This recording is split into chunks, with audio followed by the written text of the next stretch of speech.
Miami wins the toss, and they defer, and we are underway in Shreveport.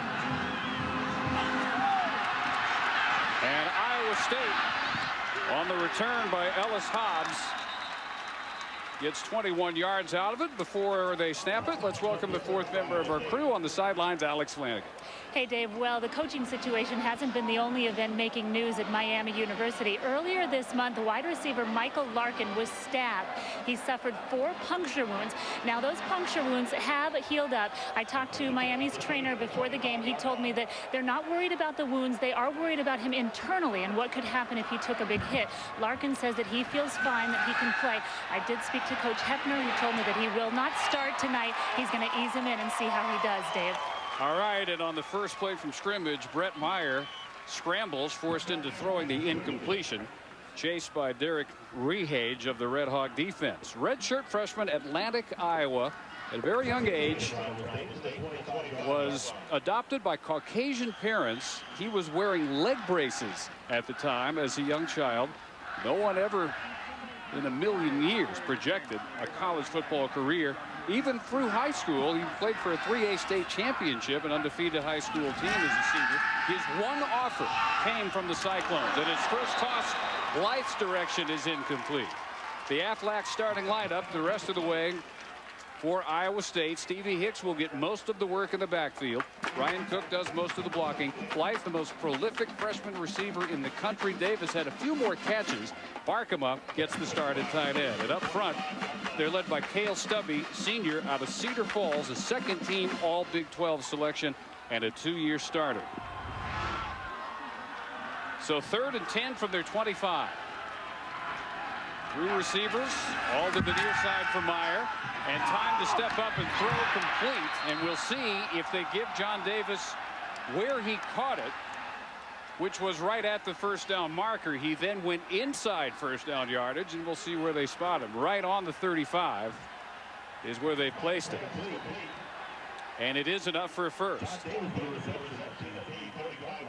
Dan McCarney, 10 years in Ames. He is the winningest coach in Cyclone history.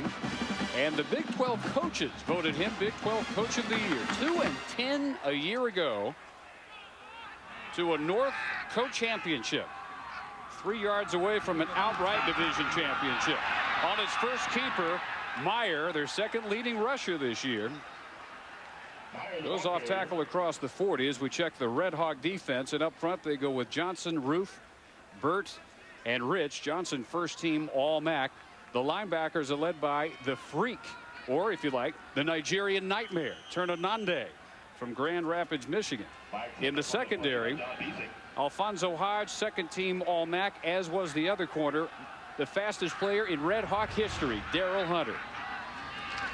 On 2nd and 4, play action. And Meyer looks sideline deep. And it is incomplete again, going for his tight end, Ben Barkema. 3rd and 4 for Iowa State.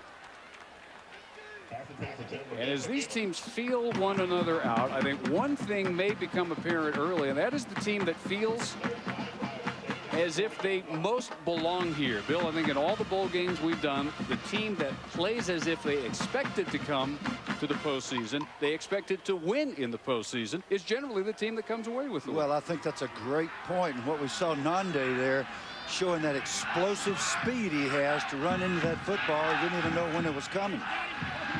Meyer maybe deciding to keep too late that time as he runs into 3 white jerseys. First one to get there was Turnanande. Let's talk a second about Nande. You've referred to him as the Nigerian Nightmare. And we asked him yesterday, are you really as freakish as you seem? He said, I just love the weight room. He benches over 500. He squats over 600. He has done as many as 43 reps with 225 pounds. That's more than almost anybody in the National Football League does at the combine. So he is really physically a powerful. Troy Blankenship with his first punt down to the 15. Ryan Robinson on the return. Dangerous return game. Robinson reverses field. And across the 40 to the 42 A 45-yard kick, and he brings it back 27 yards, and the Red Hawks take it. Back in Shreveport, terrific conditions, temperatures in the 60s, hardly a cloud in the sky above Independence Stadium. Ryan Robinson with a 27-yard punt return. Yeah, he's one of the best return men in the country. And going back to 2003, had a monster year returning kicks. We're going to see a block here, Bill, that has some historical significance to it. Coming right up. That's him. Right here. Yep. And we're going to see a block. Adam Siborowski barely gets his head across for a legal block. And Adam has the, how shall I say, unpleasant distinction of having 3 touchdowns by Robinson called back because of clips. So he's an active blocker, but he has to get that head across. He barely did it. Red Hawks on their first play give it up the middle to Luke Clemens, and the senior from Dayton, their leading rusher with nearly 900 yards, gets about 5 yards. Josh Betts takes over for Big Ben Roethlisberger. Hits 62% of his passes, better than 3,200 yards. Only Roethlisberger ever threw for more yards than Betts did in his first year as the starter. When he found out he was going to take that job following Roethlisberger's announcement that he would leave early for the NFL, he went from meeting room clown to a very serious team leader almost overnight. Corey Kirkpatrick with the first catch and a first down. The Aflac starters, you've seen Clemens, you've seen Robinson as their leading receiver. Kirkpatrick gets the start, but we will see Michael Larkin try to extend his record to 50 straight games with a catch. And up front, probably the best blocker, Todd Londot, a 2-time second-team All-MAC selection. He may have to move to center at some point tonight because Dave Raker is expected to be limited because of a mid-season injury. He did not finish the last 2 games. Clemens breaking tackles to the 33 of the Cyclones and pick up of 10 yards. The Iowa State defense ranked 4th best in the Big 12 this year. And up front, Tyson Smith, a senior with 10.5 tackles for loss, 5 sacks, tops on the team. The linebacker core, Eric Anderson, a co-captain with Dobbins and Buchanan. And Ellis Hobbs, one of the best leaders we've seen for any team this year. First team All Big 12. And that doesn't begin to describe the contribution he's made to Iowa State football. His final game as a Cyclone, senior out of DeSoto, Texas. Miami on the move, another first down. And the throw to the near sideline intended for Kirkpatrick is incomplete. That was a mix-up outside. Betts was expecting one of his 2 wide receivers split out to the left to break off a route. And they both stretched their routes vertical. Most common description we heard of the Miami attack, efficient, machine-like, and that pass batted on the pressure. Yeah, that was a strong safety blitz by LaMarcus Hicks, and it should have been a hot read. And David, you're exactly right.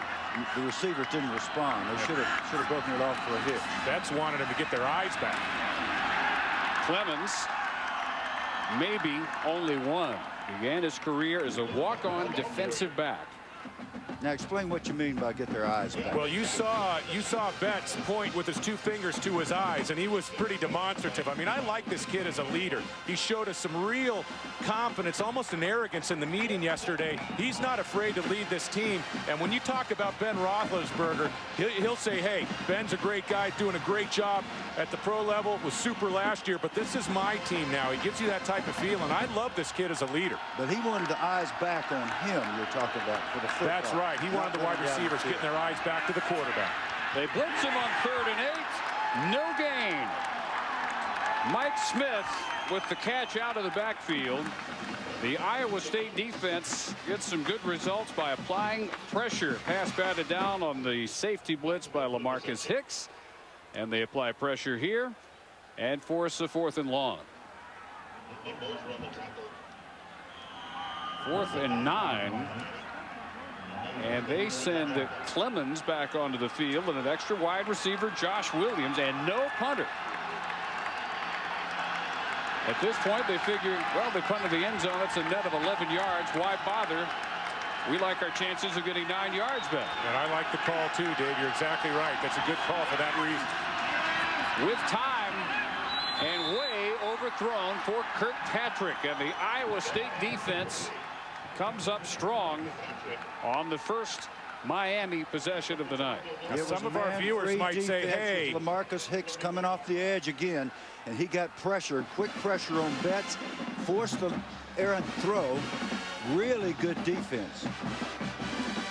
We see so many punts that are not killed inside the 5. It's a hard thing for a punter to do, and you net 11, 15, 18 yards. I love that decision to go for. I do too. If you don't have confidence you're going to make that field goal from that range, you only give up about 10 yards. You're right, Dave, if the ball goes into the end zone on the punt. Cyclones back to work. Stevie Hicks, a sophomore out of Omaha, Nebraska. Very durable. You can count on up to 25, 30 carries per game from Hicks. He went over 900 yards in the regular year.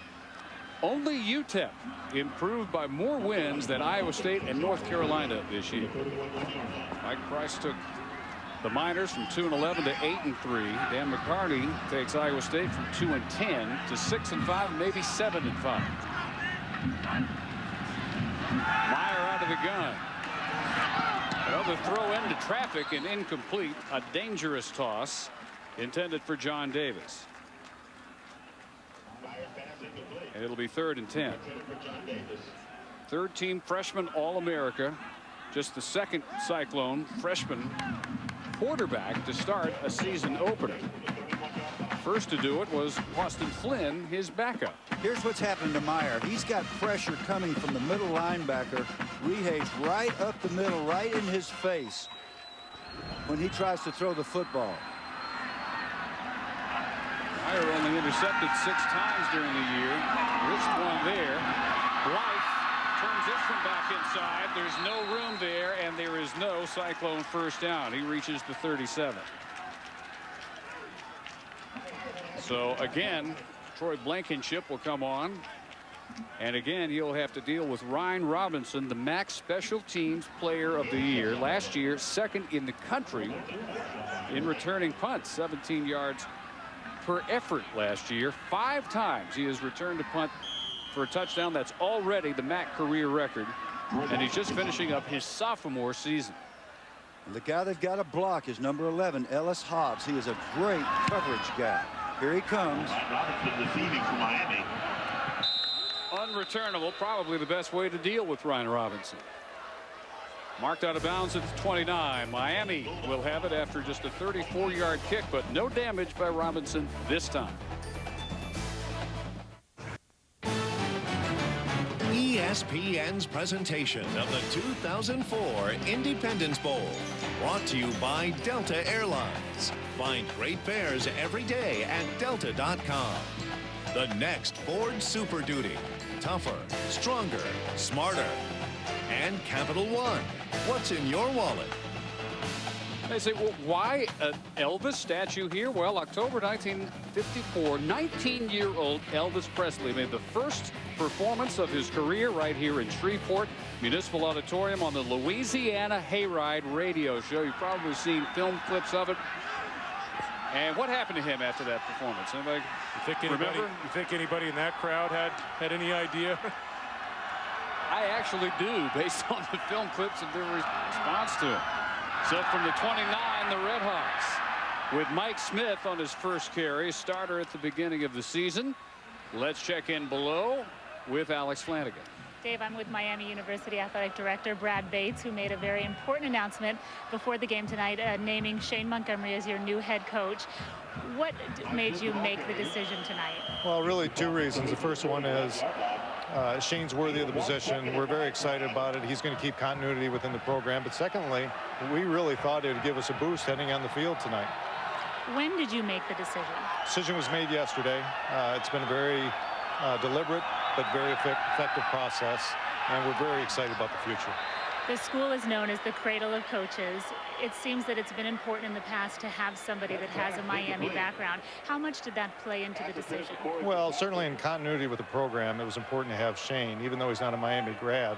but there's a history within that cradle of people who weren't necessarily Miami graduates.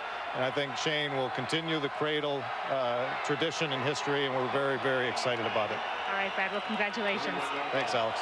Again, that announcement in the Red Hawk locker room during Terry Hefner's pregame speech.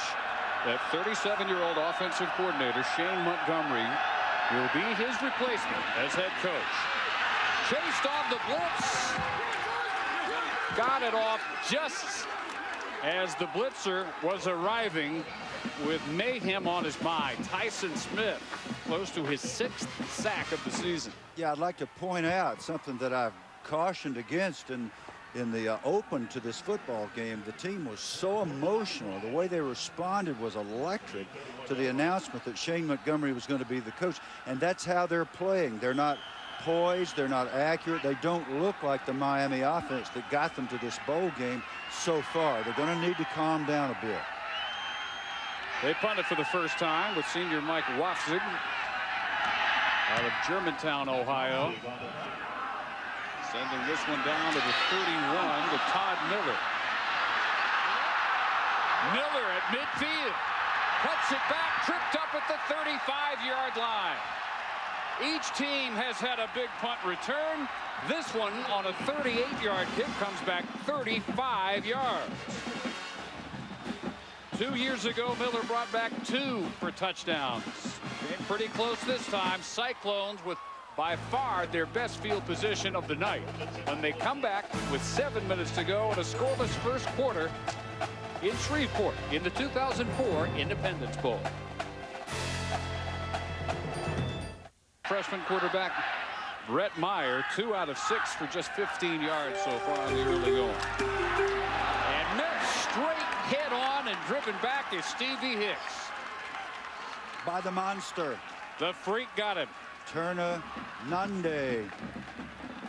Turner vertical jumps about 44 inches, but he also explodes like he's shot out of a cannon. He's going to fill right here, and there's going to be a major blow up, and the ball carrier goes nowhere after he makes contact. That's what happens when you squat 600 and bench 500. And they think that he can get his reps at 225 on the bench up to 50. Talking NFL record there. Complete on the slant end to John Davis. And it'll be 3rd and 2.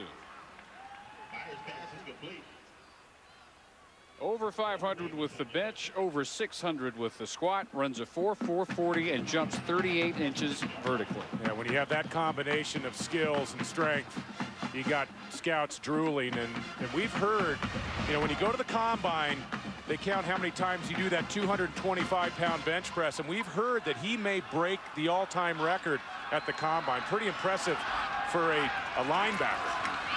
Option, toss to Hicks. Breaks the tackle, comes very close for a first down. It was almost wrapped up behind the line by Jared Rich. Hicks was able to keep the lean forward. And where they have him spotted, it may not quite be a first down at the 24. Well, Bill, you talked about the emotion that Miami's going through, the announcement of Shane Montgomery, the head coach. How about Iowa State? You know, a 25-yard field goal, or take your pick, 1st and 3, or 1st and goal at the 3 in overtime from winning. Against Missouri. Against Missouri, yeah. From winning the North Division and going to the Big 12 championship game, and the disappointment that they had numerous opportunities to win that game down the stretch. Such a devastating loss for Dan McCarney, and you kind of wondered coming into this game how they would react off that loss. Well, they've come out with a lot of vim and vigor, and we've seen big plays in the kicking game, and that's not unusual in bowl games, because the one thing you can't do in bowl practice is go full speed in the kicking game. You can't go down there and tackle your returners and get that good practice. So you have to wait until you get actually in a game like this, and that's why that's one reason you see some big plays early. Now we come to a big 4th down play. Short yardage and goal line is something you can practice in bowl preparation. Let's see what happens. You saw about a foot they need, and they try to get it on the sneak. And Meyer drives forward and will have it with ease. Yeah, nice David, you're right. athletic ability there. This year, the stars were aligned for Iowa State. Nebraska was down. Kansas State was down. The schedule was in their favor. If they make a 25-yard field goal, they are the outright world champions. Never having won a conference title since 1912. And it didn't happen. They had to settle for the four-way co-championship at 4-4. Yeah, David, who did they miss playing? Who did they not have to play? Well, Texas? they didn't play Texas. They didn't play Oklahoma, and they didn't play Texas Tech. And all three of those teams are in monster bowl games. On the fake to Hicks. Rolling right, pulling up, throwing left, and complete at the 6-yard line to Todd Blythe. Well, Todd Blythe is a big old tall drink of water, just a kid. He left his good socks at home, so when we did our interview yesterday, he had on a pair of tennis socks with his dress shoes that came up just over the edge, and we teased him about that. And then we asked him about the great corners that Miami had. He said, he looked us right in the eye. He said, we're going to find out if those guys can run. Daryl Hunter, who's supposed to be a lockdown corner, just got beat by that cocky freshman. Hicks on the carry on 1st and goal. Maybe a yard and a half or so. Yeah, that was a nice route on that prior play by Blythe, but how about the throw from Brett Meyer? And we talked about how close this team came to winning that North Division with a freshman quarterback. And you know, to watch that tape, Bill, as we broke down that tape, it's so tough to watch because Iowa State is not going to get many opportunities like that one they had in the game against Missouri. From the 5, 2nd and goal, and on the option toss, looking for the corner, turning it, touchdown. Stevie Hicks puts the Cyclones on top.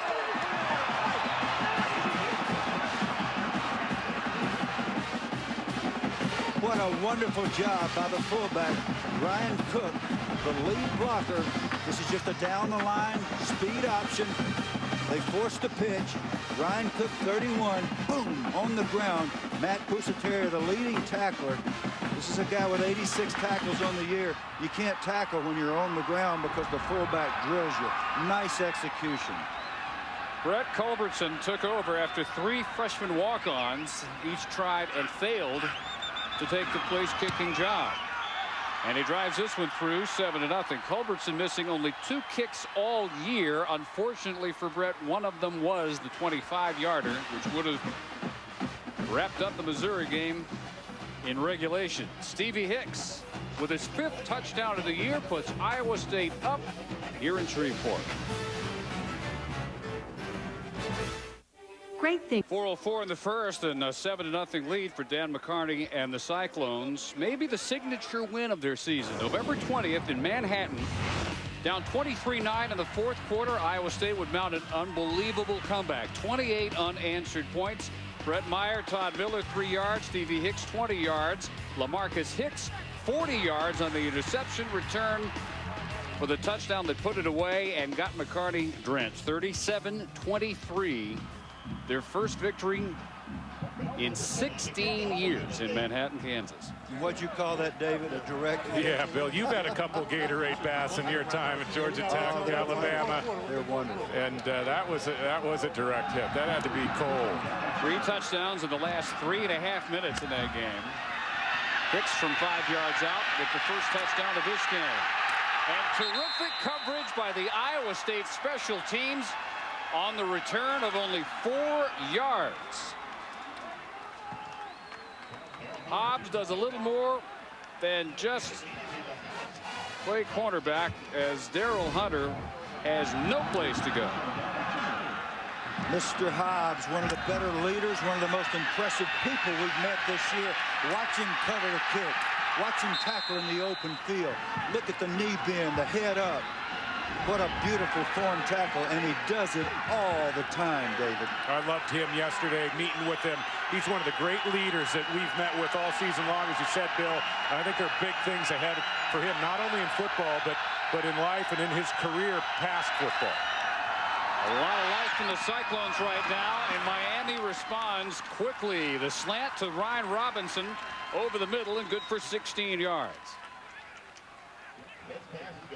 Best pass thrown yet by Josh Betts. Yeah, that's significant because that's Ryan Robinson, who's had an ankle problem, and we really worried about whether he was going to be able to play. He was hobbled in practice, but he looked really good on the punt return, and he looked nice making that catch. Leading receiver for the Red Hawks, 57 catches, the MAC Special Teams Player of the Year. Betts rolling after the play fake and drops at the 27. Iowa State continues with good luck every time they bring extra pass rushers. Iowa State, you know, defensively, you've got to have a game plan against this Miami passing game to really create some pressure and get Betts out of his rhythm. And you do that with blitzing. You do it bringing some linebackers on the outside, because if you let him throw in rhythm, Bill, he can pick you apart. He's that accurate. He makes great decisions. Sean Moorhead was a walk-on until 2 days ago. It was announced after practice that he would be one of 3 former walk-ons awarded scholarships. Already academic All Big 12. That's for a loss of 2. We'll have our first penalty against either team tonight. And that's nice to say with 2:49 to go in the first quarter. Well, it's tough as a quarterback. When you're getting pressure in a game, you want to fasten those defensive linemen down. Ball start. Number 2, offense. 5 yards. Still second down. You want to be conscious of fastening those defensive linemen down by changing up your snap count. The problem is you start changing up your snap count and you can get your offensive linemen moving a little bit early. I beg your pardon. Offensive linemen don't make. Well, I talked to some of your old teammates, and they said you never snapped the ball on the wrong snap count ever. They said you were. They were lying. 2nd and 12 turns into 2nd and 17, and Betts belted by Tyson Smith on what appeared to be a quarterback draw that never got untracked. Here's what's happening with the Iowa State defense. Their fine defensive coordinator, John Skladany, who's made steady progress over the last 6 years as the defensive coordinator, made it clear we're going to come after these people. This is a nice stunt. This was not a blitz, but it was a what we call a TE stunt. The tackle looped out. Tyson Smith, the defensive end, came up inside and made the hit. They're giving a variety of looks to this Miami offense. Loss of 5 more yards. 3rd and 22. 4 wides, better protection, and Betts with time to hang one up deep. It is way out of bounds, intended for Kirkpatrick. Kirkpatrick gave Betts a look there like, come on, keep the ball in bounds for me. Give me a chance to make a play at least. You know what, David? The Miami offense is not responding well to the pressure. No, and Iowa State, you know, defensively, you look back at there's defining games in a season, and obviously the Missouri game was a defining game. The Iowa State defense came up big. They gave their team every chance to win that game and get into the Big 12 championship. Wofsik standing on his own 3. His second punt of the night is a good one. And Miller lets it go. He returned his first effort, 35 yards, to set up the touchdown. This one goes 54 yards. Well, tonight after our game, Capital One Bowl week continues with the Notre Dame Fighting Irish taking on the Oregon State Beavers in the Inside Bowl. Phoenix, Arizona, the site tonight at 9:45 Eastern, all part of Capital One Bowl week on ESPN and ESPN2. You know, Dave, I can't help but look back at the Fiesta Bowl a few years back when Notre Dame played Oregon State, and the way the Oregon State players acted on the field, there may be some payback in that football. Hicks, fresh from his touchdown, takes the toss, close to 10 yards. They'll mark him out of bounds at 9. 41-9. There was undeniably some intimidation that went on, and you'd like to think that that wouldn't happen in college football, but unfortunately in that case it did. And I think it probably was the beginning of the demise of a great person, Bob Davie, as the head football coach at Notre Dame. Graduated 100% of his players, didn't break any rules, did not get to keep his job. Hicks breaking tackles, and pushed back after he will be given first down yardage at the 40. You know, it was interesting, Bill, too. There was another Fiesta Bowl game that Notre Dame lost back in the late 90s to Colorado. And I think those two games were the first big games that really started to spotlight Notre Dame and really the dip in the athletic ability compared to some other speed what you saw versus other programs. Did you see the note SportsCenter had? Something like almost 80 different schools have won a bowl game since Notre Dame last won a bowl game in 1994. That is incredible. Wow. Keeping Meyer ahead to the 44. A very steady Iowa State offense. With under a minute to go in the first quarter, nears midfield, up 7-0. The really obvious conclusion to what we're talking about here with what's going on, not just with Notre Dame, but with other big-name programs, is that's not Bob Davies' fault. That's not Tyrone Willingham's fault. That's not any one person's fault. Yet they're the ones that take the lumps. ESPN is the winner in the Davie case because we get to have Bob on our team, and he's a great analyst and a great guy. Shotgun for Brett Meyer on second down and 6. Steps aside from pressure and keeps again at the 47-yard line. It'll be 3rd and 3. Derek Rehage with pressure, and Daryl Hunter follows Meyer all the way to the 47. Right, now Rehage is a middle linebacker, number 38. You're going to see him as Meyer sprints out. The middle linebacker, there's no blocker for him. He's the one that disrupts the play. Meyer can't set his feet and throw the football. Neither does he have a place to run. The pursuit is allowed to catch up. Nice job by Derek Rehage. That's the 3rd time that's happened tonight. End of the first quarter, Iowa State looking for just its 2nd bowl win in history. On top on a 5-yard touchdown by Stevie Hicks, 7-0 in the 2004 Independence Bowl. One of the picturesque sights in Shreveport, Louisiana, Riverfront Plaza near the banks of the Red River. The 2004 Independence Bowl in Independence Stadium, led by Iowa State, 7-0. We welcome you back. Second quarter begins at the 47-yard line. Cyclones looking at a 3rd and 3. Having converted one of their first 4 third down opportunities. Keeping out of the gun, spinning ahead for the first down. The elusive Brett Meyer, finally brought down by Matt Pusateri. Well, this Miami defense likes to play 9 men up near the line of scrimmage. They've got 2 great cornerbacks on the outside, and what they'll do is they'll get those safeties up near the line of scrimmage. A big key coming into this game was the play action game of Iowa State. Could they get the ball down the field? But they've also been using some fakes in the backfield to free up Meyer with his feet. And Meyer, their leading rusher here early with 20 yards on 6 keeps. This time he lets it go on the roll, and another first down to the 36-yard line is tight end Ben Barkema. Let's go down to Alex Flanagan. Hey, Dave, well, you guys have mentioned Iowa State's dismal season last year. A 2-10 season that head coach Dan McCarney says was embarrassing.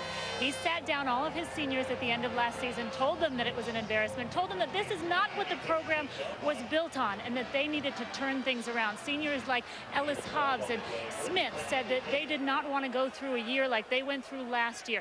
And one of the biggest things, one of the biggest differences this year, Dave, seniors say, is the team chemistry. They say last year it was kind of like a business atmosphere, but this year the players get along off the field and on the field, and it shows. Yeah, the defense was very patient, waiting for a young offense to finally kind of get its sea legs deep and incomplete, intended for Blythe.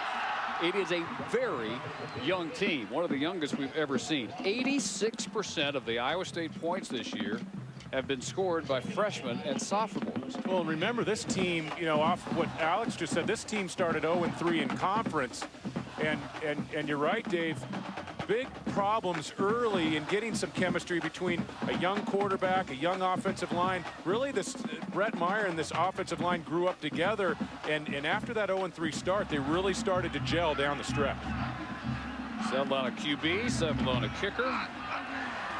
Ended up with wins over teams like Nebraska and Kansas State. And Meyer reaches the 30, where it'll be 3rd down and 4. John Glavin Very useful backup defensive lineman. Backs up at both the tackle spots on the stop.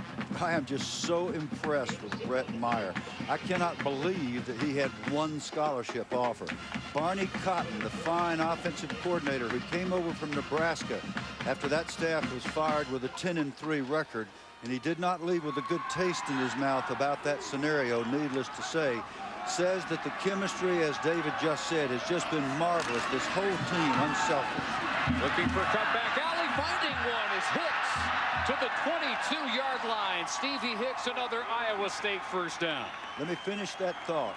Cotton started out with a 2-quarterback system, just not really sure that Meyer could handle the load being a redshirt freshman. But he said along about the Kansas State game, they got into the fourth quarter. They were behind 23-9 in Manhattan, a place they had not won since 1988. And he said the young man just took charge. And he's been the leader ever since. And that's what we're seeing tonight. You know why Barney Cotton really loves Brett Meyer, don't you, Bill? A win against Nebraska. Hicks up the middle. He has been elusive. That time, patiently picking his way off tackle all the way to the 12-yard line, and very close for another first down. Well, Hicks is a very strong running back. And he's an exceptional blocker, a good back out of the backfield catching the football, even though Iowa State doesn't like to use their third choice much in the offense. But you give him some creases, and he's going to soften the defense as the game goes on. Give him 9 to the 13, 2nd and 1. And Hicks again. It's left. Marker is down. Hicks reaches the 7 if the play stands. Brought down by John Biesing, strong side linebacker. And Bill Lamonier, leading a Big Ten officiating crew, will bring this one back on the first Cyclone penalty of the night. Both these teams do a marvelous job in the penalty area. Very few penalties. They average a little.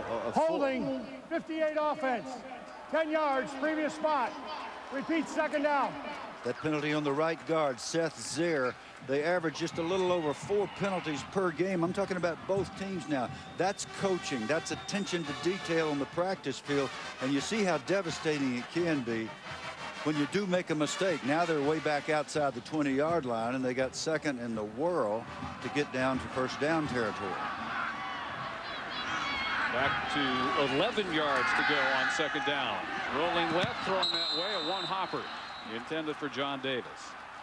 I thought it was interesting, Dan McCarney talking about Iowa State and his approach to taking care of the football in the turnover department, to being disciplined in terms of penalties, having great special teams units. He says, hey, we don't have the athletes, we don't have the talent at Iowa State that you have at the other schools across the Big 12, and that's the way that we can close the gap. From 2-10, -6 in turnovers, to 6-5, +9, 15th best in the country this year. One of the most consistent stats year in, year out. Teams with good ratios have good one-loss records. Very close to a first down on the keeper, Brett Meyer, near the 11-yard line, brought down by Brian Tyson. And they should give him a first down, and they do at the 11. Hey, looking back to that Missouri game, Meyer went out with a sprained ankle, a badly sprained ankle, came back in the game, but you just wonder if he had this kind of acceleration late in that football game, would it have meant the difference? Bill, I think he's got that ankle back. I do, and when you blitz him, which is what they just did, you better have somebody spying, because he can pop it. He's got 92 of their 124 total yards. First down, 10 to go at the 11. And the throw, the corner of the end zone for Davis, underthrown and incomplete. Don't be surprised if you see Todd Blythe on the fade here. The big guy, almost 6'5".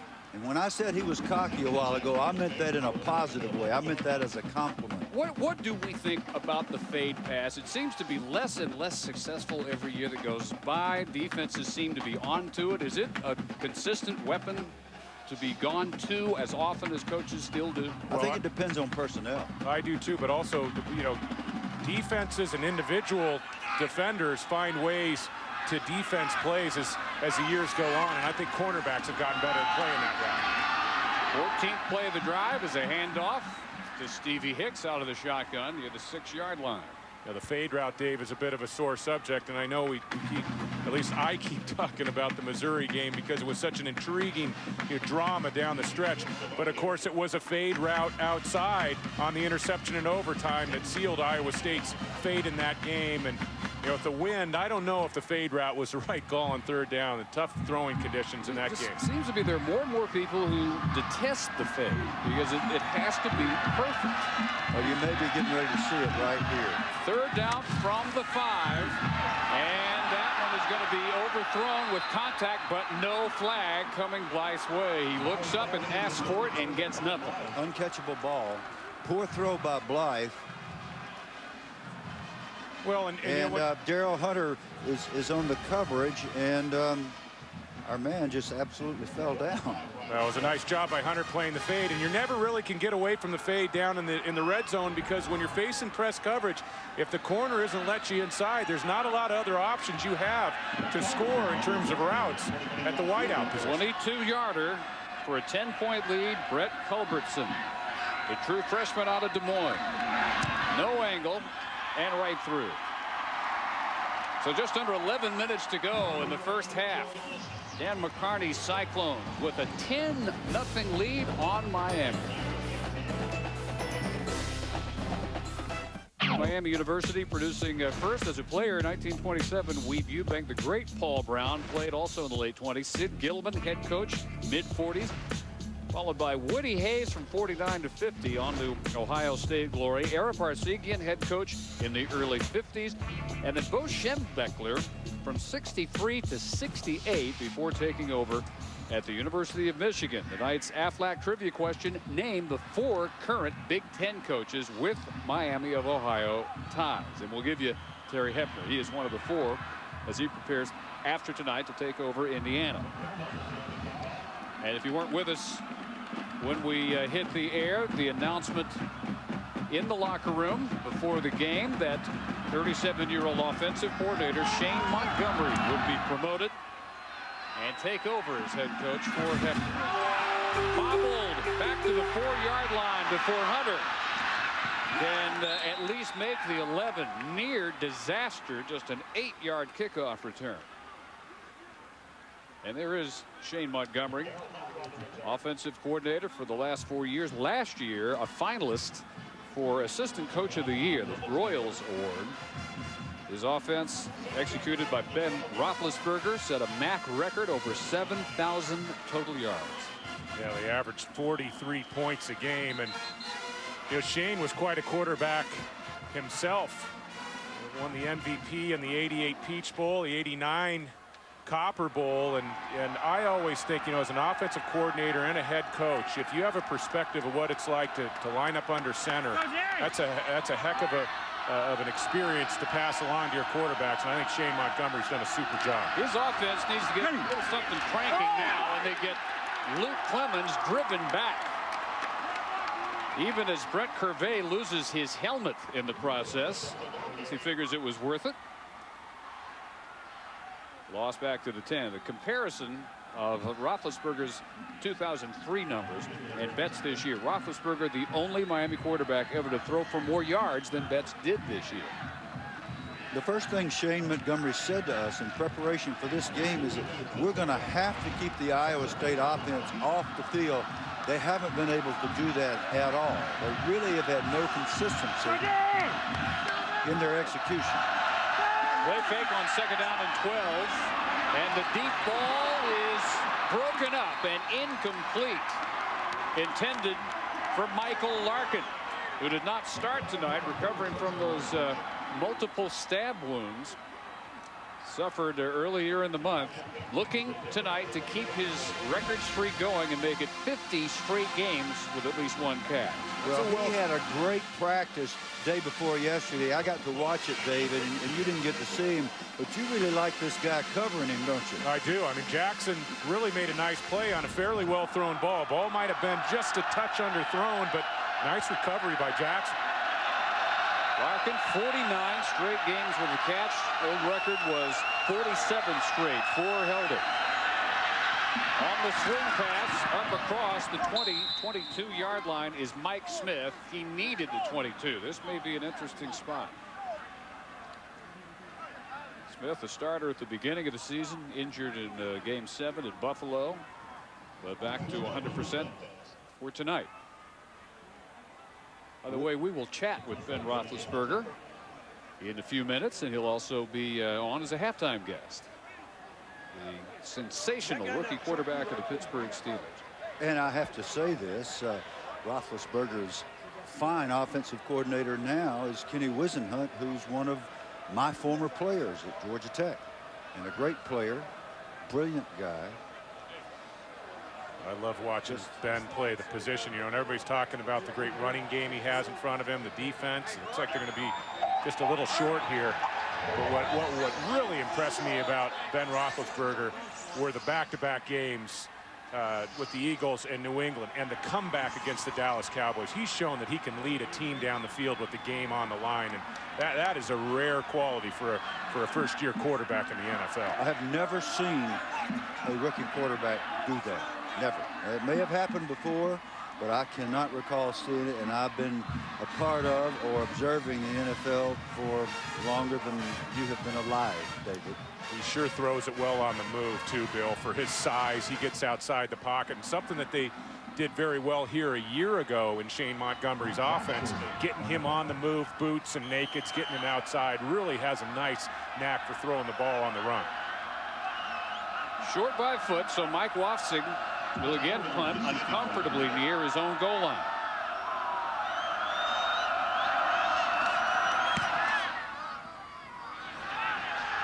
Miller at the 35.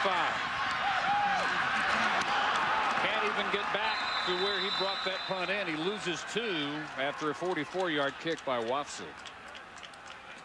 And a timeout. 9:08, second quarter, 10-0 Iowa State in Shreveport.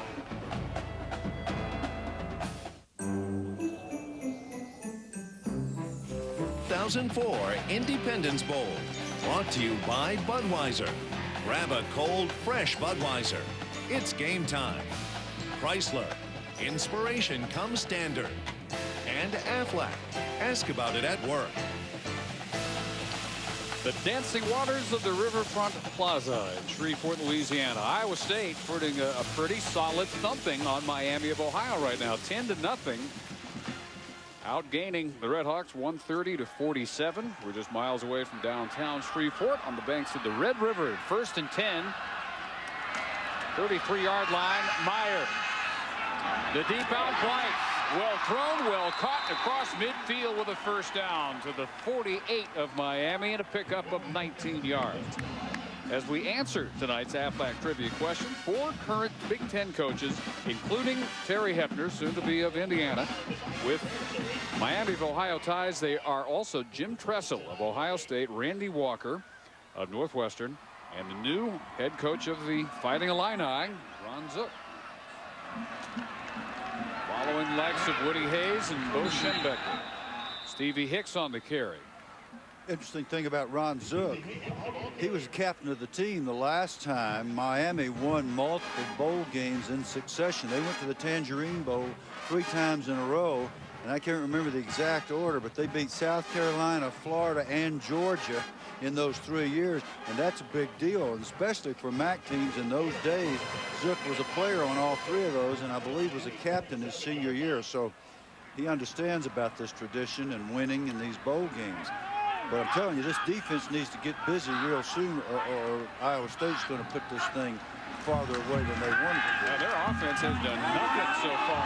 Deep overthrown intended for Blythe, who was a good 10 yards in the clear. He is sick about that.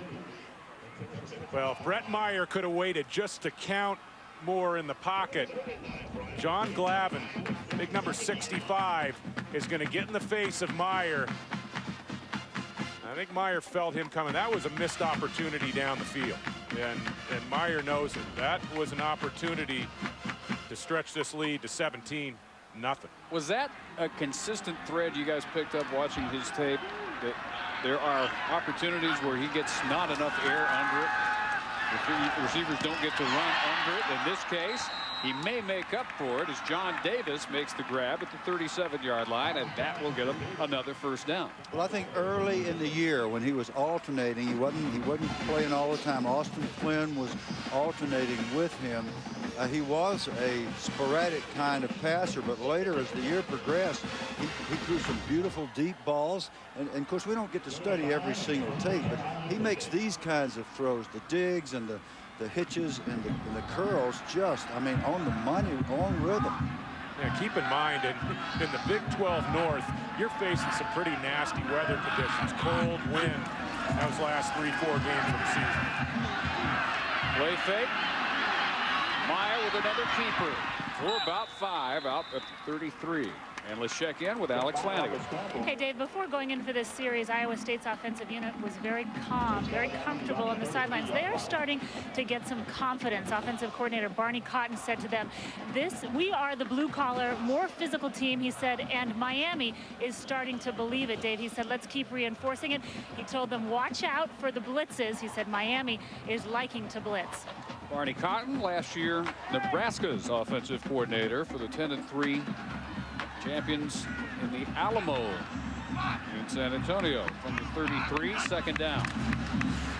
And the same look. Meyer rolling right and keeping, but tripped up after a gain of only about 1. Yeah, he's sick about that, too. That's 2 big plays that he just flat tripped there. That's just human error. And then the missed throw, little bitty things, and he'll get all that corrected. Just remember, he's only been the true starting quarterback for 4 or 5 games. And he's just very impressive to me. Well, and I think he's got great poise, and his throwing ability is coming along. He's got a nice athletic delivery. And Dave, you make a great point on not putting a lot of air under the ball. You know, as you get into November and late in the season up in that Big 12 North, if you put the ball up high in the air, the wind and the conditions are going to take advantage of the football. Hicks, nowhere to go. Miami closes ranks right at about the line of scrimmage. And they really needed to get a stop right there. Well, they're going to need to get another one, because I got a feeling they're going to face another offensive play here on 4th and 4. This is exactly where in the first quarter Miami decided to go for it on 4th and 9. This is 4th and right at about 4. Interesting call here for Barney Cotton. And you know, we talked to Barney Cotton earlier this week. Actually talked to him last week, and he made a point of saying that the win against Nebraska this year for Iowa State was very gratifying. Watch out for the option here. Well, Meyer looks to throw. And knocked away from Miller. Todd Miller leaps, gets his hands on it, cannot hang on. And the Red Hawks get a stop on a 4th and 4. Absolutely necessary with the troubles their offense has had in trailing 10-0. There, but a nice job of putting the ball on your receiver quickly by Betts.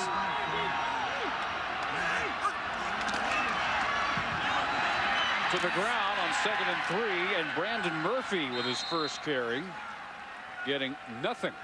Tomorrow night, 8 Eastern on ESPN. Capital One Bowl week continues. Vernon Morency and the Oklahoma State Cowboys take on number 22 Ohio State in the MasterCard Alamo Bowl. All part of Capital One Bowl week on ESPN and ESPN2 from San Antonio's Alamo Dome.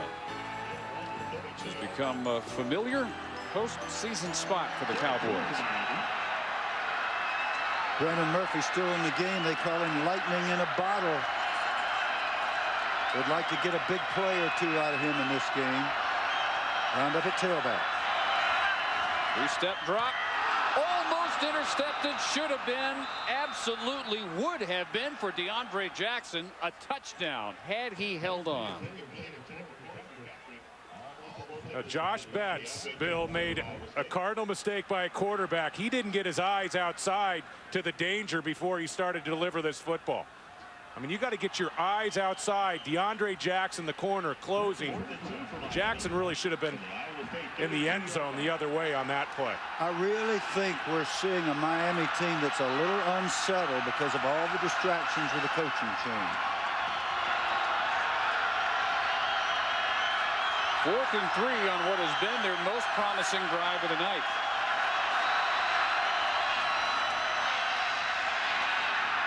Betts running out of room. Incomplete. Intended for Larkin. So they get it down near scoring range. Depending on which kicker they decided to go to. Decide to go for it on 4th and 3, and they are turned away. Here's Betts on the move, and we've already talked about the fact that his coaches acknowledge that this is not his strongest suit. You can see he doesn't really get his shoulders around. He doesn't really put anything on the football to give his receiver Larkin a chance to make the catch for the first down. Still plenty of time now for the Cyclones to move it down and add to the lead. They go to Blythe on the end around. Blythe knocked out of bounds by John Beesing. Todd Blythe on the reverse for Iowa State. A 10-0 lead for Iowa State, which on its last 3 possessions they had 1 3-and-out and then scored on the 7-yard drive set up by Miller's 35-yard punt return, and then last time kept it 16 plays, almost 6 minutes, and settled for the field goal. You'll see Blythe going deep soon again because he was wide open the last time he was missed. Fake to Hicks. Meyer running out of room and run out of bounds at the 37. Well, Iowa State's taken advantage of the aggressive safety plays. We take a look at Shane Montgomery working with Betts on the sideline. But Iowa State is going to have to use some more of that play action, as you mentioned, Bill, to get Blythe down the football field and get some opportunities to take some chunks. You got to make a defense pay for playing this style of scheme. Yeah, I mean, I think that's why he was so far behind the safeties, because the play action is so effective. They got their nose up in there, anxious to be involved in the running game. Blythe, top freshman receiver in the country, wide left. He is the target, and he reaches back and cannot make the catch at the 48 of the Red Hawks. Nice job by Jared Rich there. Excellent pressure with a good spin move to the inside. And had he not done that, that would have been a completion. So the Miami defense getting a stop and a quick 3-and-out. Troy Blankenship preparing to punt to Robinson, who has already shown once tonight how dangerous he can be. I wouldn't kick to him. Yeah, big part of their plan was what they called directional punting. Last time they punted away from him. Well, not this time. Robinson with a head of steam. Drive Robinson inside the 40. I wouldn't kick to him. Yeah, directional punting, that's a technical term, but I think they may want to utilize that here from now on. That is a net punt of 1 yard. 46 on the punt. Robinson brings it back 45, depending on the flag. Holding number 26 of the kicking team. That penalty is declined. Change of possession. First down. Jamar Buchanan guilty. Miami again, great field position. What do you expect from a gourmet sandwich? Ohio Redhawks will have some insight on the inside and also a mile-high firing. Now, Ben, you guys had 35 points in your bowl game in the GMAC Bowl against Louisville last year. What do you call on 4th down here if you're Miami? I think you got to go for it. You got to try and get some points on the board somehow, however you can get it done. You gonna let Betts throw it deep?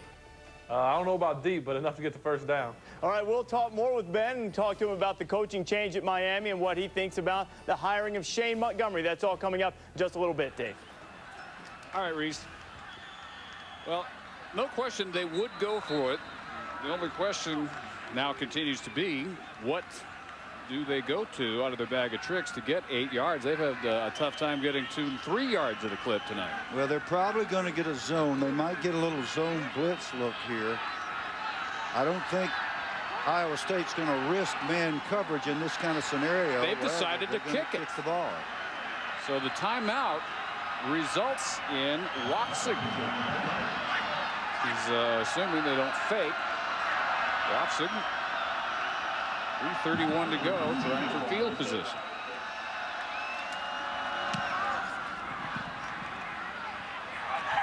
And he angles that one perfectly down at the 1 yard line. can't do it any better. So maybe the defense can come up with the first Red Hawk points of the night. Iowa State backed up to its 1 yard line when we come back with 3:22 in the half here in Shreveport.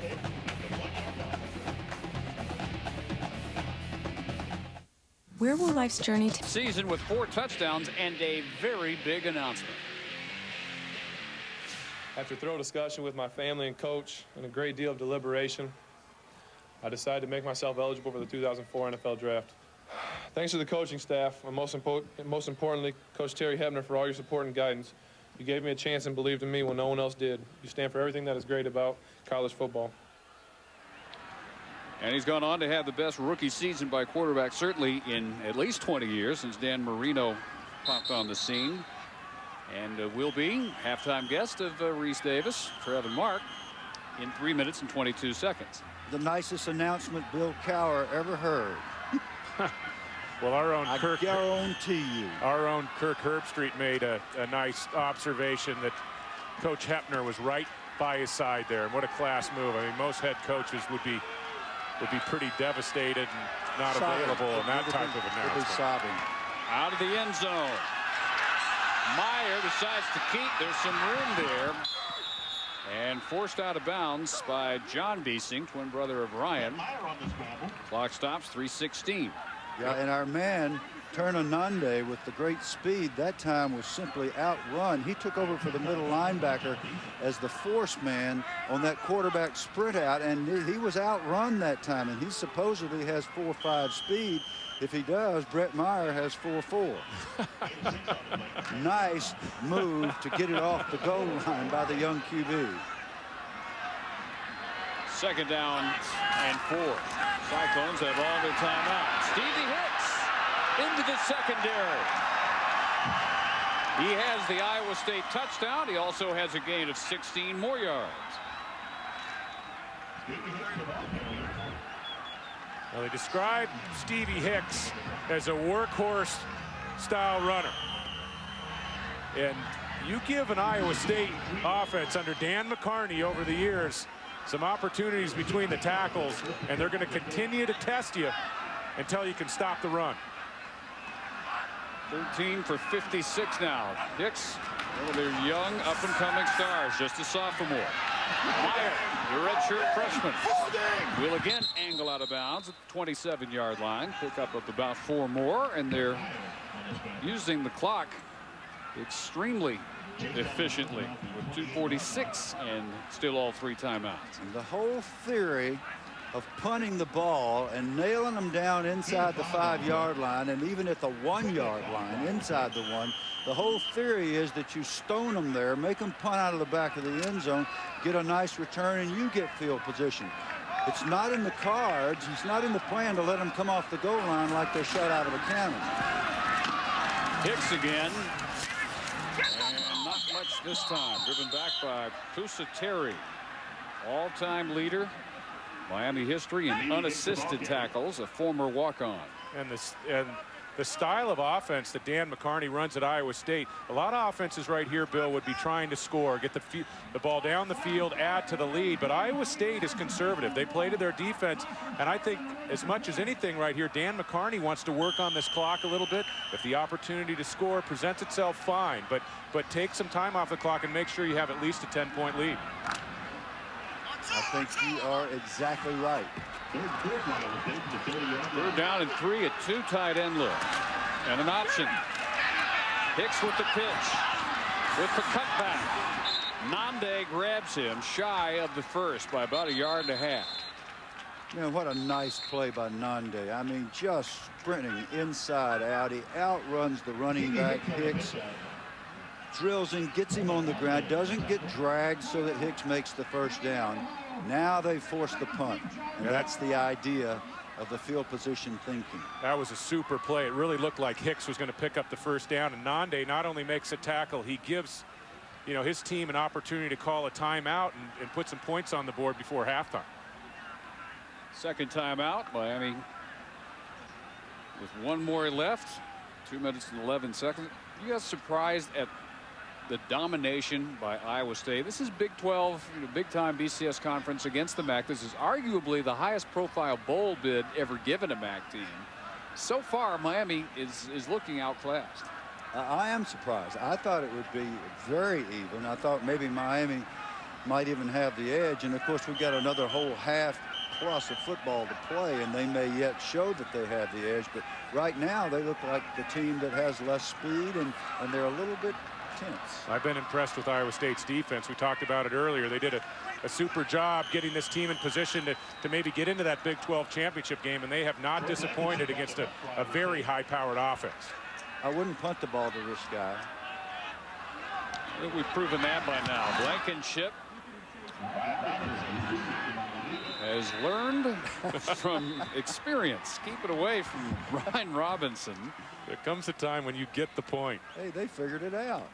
32 yards, but no return. Tonight after our game, Capital One Bowl week continues as we head west, and the Notre Dame-Oregon State matchup will follow us from Phoenix in the Inside Bowl, 9:45 Eastern, here on ESPN. All part of Capital One Bowl week, ESPN and ESPN2. 2004 Independence Bowl. Miami getting the bid that normally would go to an SEC team. South Carolina taking itself out of the bowl picture, affecting this bowl among some others, giving a great shot to a MAC team. Betts breaking tackles and making like Meyer his opposite number. That should be a first down to 47. Where Steve Paris gets him, give him 11 yards, but a flag down. Yeah, I think this play is coming back. And a nice play by Betts. He got the first down. You want to keep the clock stopped. Miami should be in a no-huddle status here with one timeout left. Plenty of time to score, but you don't need blocking infractions after you pick up a first down. Bill Lamagna. Illegal block in the back. Number 2 on the offense. 10 yards, spotted the foul. Still first down. On Robinson. Ryan Robinson, the offender this time. And if you're a Miami person, fan, player, coach, what you'd really like to see is some rhythm here on offense. And that's a word you used a few minutes ago, David. Some offensive rhythm. Go down the field and at least get something on the board before the half. There's time. There's one more timeout. There's a lot longer way to travel now. On first down and 12. Looking for room through the middle is Robinson. Very little. As the time ticks down on this clock, I don't like the inside screens to the wide receivers because, you know, in a first and long or second and long situation, the odds are you're going to get stopped before the chains, and that takes off too much time off that clock. A little bit early to worry about the clock here, but you got to get moving. 4 on the rush, incomplete. Hobbs makes the play in front of Robinson. Ellis Hobbs, the team MVP, 4 interceptions, including the game clincher against Kansas State. Lockdown corner, Bill. He is my MVP for the season, not only as a corner, but as a human being. Sitting with him and talking with him yesterday and having him look us in the eye and talk about his family and his faith and how it has guided his life. He's the right kind of guy to be a role model in this country that sometimes gives too much adulation to athletes. Here's a flag back at the 29-yard line being discussed by this Big Ten officiating crew. Holding 77 offense. 10 yards, previous spot. Repeat, second down. On Chris Fessel. This Miami offense better get moving or this is going to turn out to be not a real fond memory for Coach Hepner. They still don't have 100 total yards. This team that's averaged 408, 33 points per game. Their average 20th best in the country. They're not even really close to scoring yet in our first half. Now a second and 19. And among 3 defenders, the catch is made by R.J. Corbin at the 38-yard line, good for 11. And with that, they will use their final timeout.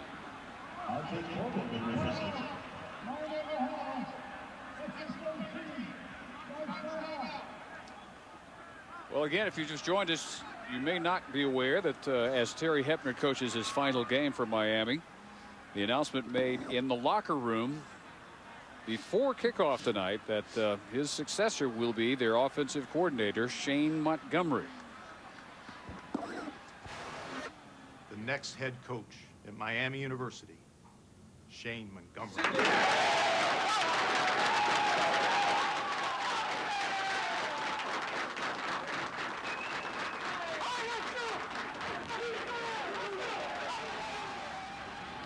So with that, there was clearly no lack of pregame emotion. Montgomery, their 4-year offensive coordinator, 37 years of age. He'll be the youngest Division I-A coach in the country next year. But clearly that emotion did not translate into anything that we've seen on the field tangibly so far. It looked like a couple happy coaches, happy about their new jobs right there. But you're right, Dave. And Bill, you mentioned it at the top that the emotion can work for you, but sometimes it can work against you. I think it's really hurt them tonight. They're trying so hard to do well for their outgoing coach and their new coach. This is a big down right here. You pick up the first down, you got plenty of time on the clock to pick up points. If not, 3 timeouts and plenty of time for the Cyclones. Cut. Big play. Robinson to the 33-yard line. The biggest play for the Redhawks here in the first half. A 29-yard gain. Well, that was a nice throw, Bill. Shading the receiver to the outside. And when I mean shading him to the outside, the defender's going to be on the inside, and Betts is going to lead him away from the danger. That was DeAndre Jackson on the inside. That's right. And the other thing you notice is that was his 3rd receiver. He had his progression down. He went left to right. He found his man. He made the perfect throw. Protection was good. They're starting to look like a Miami offense. Riders asked Hepner, does Ryan Robinson have a nickname? He gave him one on the spot. Highlight. There is their first half highlight. Betts' arm may have been hit as he delivered that one incomplete. It was. That was Sean Moorhead, number 40, coming off the left edge. And that's the most dangerous thing that can happen to a quarterback. If you get your arm grabbed as you're beginning to bring it forward. Here he comes off this side. You grab that arm like that, and that sometimes is rotator cuff disaster. Unfortunately, it looks like there was no harm done except to spoil the play. With 35 seconds, 2nd and 10. That one he spikes. He didn't mean to, but in effect it's like a time-stopping spike.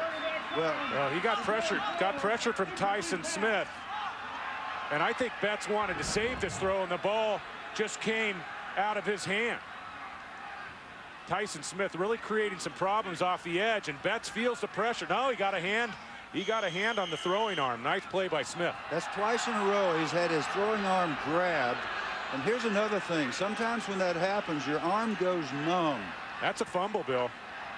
I think that's a fumble. Doesn't matter what you think. He got to the ball there before that arm started forward. I happen to agree with you, but obviously the officials they don't. That isn't the first time. See it our way. 3rd and 10. Whistles. Flags. Bad call on Tim Robbins. Bad call on Tim Robbins. He did not intend to hit. He did not intend to hit Betts. He bumped into him, tried to avoid him, and they're going to flag him for personal foul, and it's going to be a 1st down. That's too bad.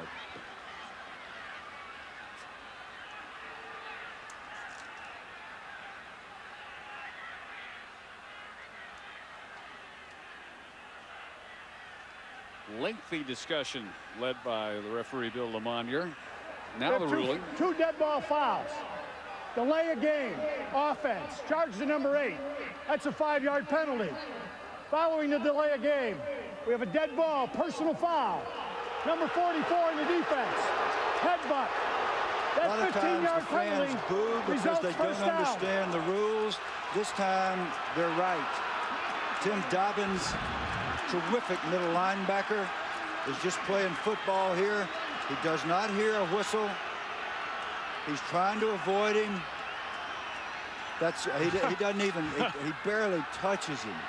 Bill, as a former quarterback, I'll tell you what, you know, Not many quarterbacks enjoy headbutts. That was not a headbutt, David. That was a gentle bump. It was a gentle headbutt, but it was a headbutt nonetheless. It was just a chest rub. It was a chest rub. It was nothing. You can't protect you guys from being touched all the time. 3 more flags. 7 offense. 5-yard penalty. Still first down. Fessel, 2 flags on him. You know, and arguably Miami shouldn't still have the football here. Miami's offense is badly rattled. I really think they're just so desperate to do well for Coach Hepner and Coach Montgomery. I just think they're pressing. They're trying too hard. That's what it looks like to me. Out of timeouts, 1st and 15. They need the 13-yard line for a first. Betts going deep. Clemens, touchdown. Luke Clemens out of the backfield, 28 yards. Red Hawks score with 25 seconds to spare.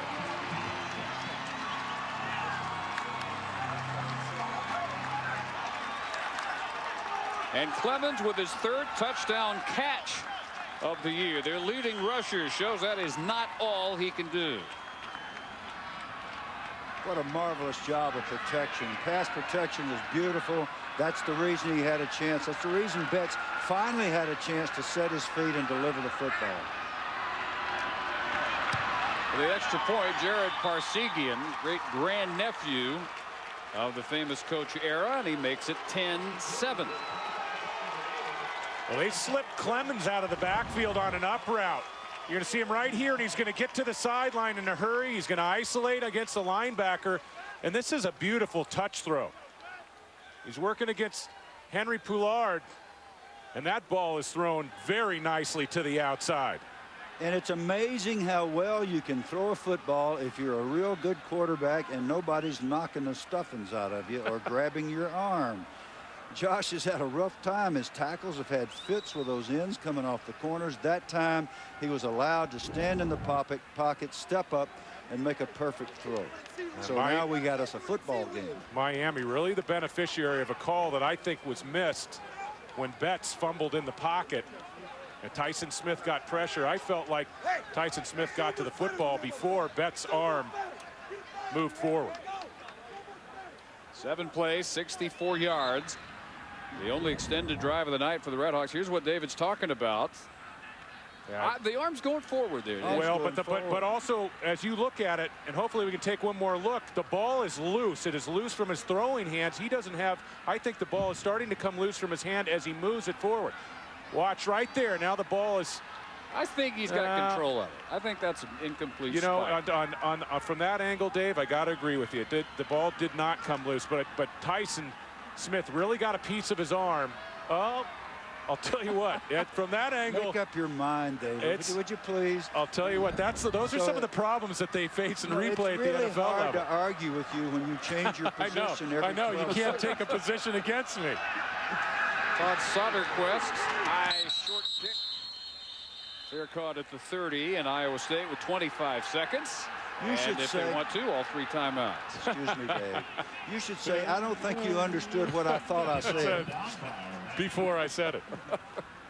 It was interesting to see it from a couple angles, though. Something's forced that ball to come loose and make him throw it straight down. You had it right when we saw the rear angle. It was clear he still had control of it. That was before he changed his mind. But that was before I saw the last time he changed his mind. That was before I saw another angle. You're the master of equivocation, David, tonight. Not usually.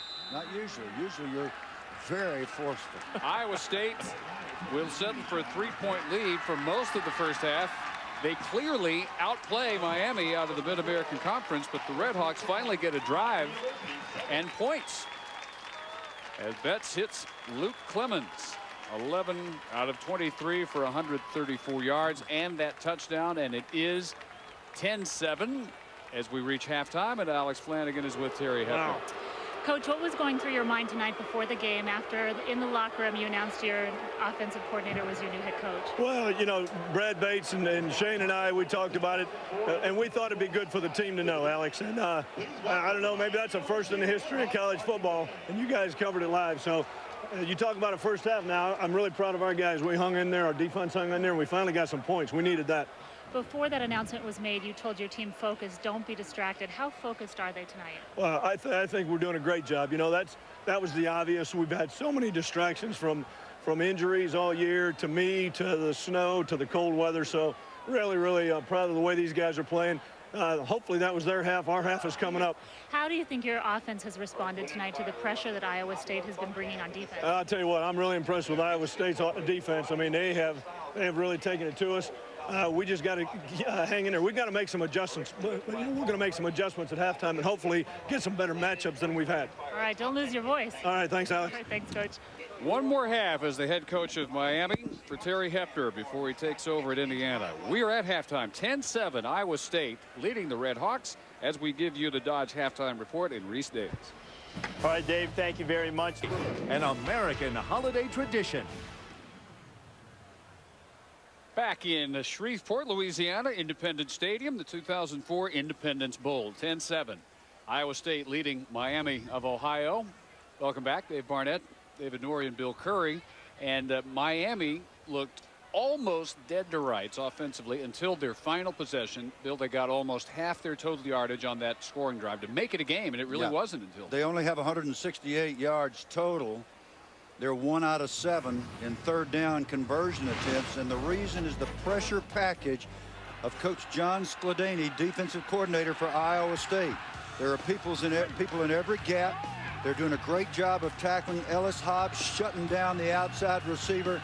In this case, Ryan Robinson, marvelous man coverage, and that's what we've seen with the exception of the one drive you mentioned. Well, in Iowa State getting the pressure, you don't see it on the stat sheet. They haven't come up with any sacks, but they've had Betts off balance. You know, Betts is facing pressure, and if you let him get set, he can pick you apart. On the last drive, he really showed some signs. 2 great passes.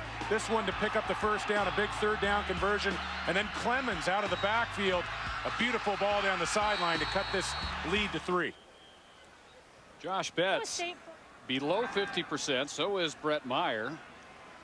That's not nearly the running threat that Meyer has been. Both Meyer and Hicks on 100-yard paces, 100-yard plus, and none of the running threats for Miami are doing very much. So it's really on the right arm of Betts to try and continue what they finally got cranking on that last drive of the second quarter. Well, obviously, the good news for Miami is they hung around. They did not let Iowa State score again. They didn't let it get to 17 or 20-0.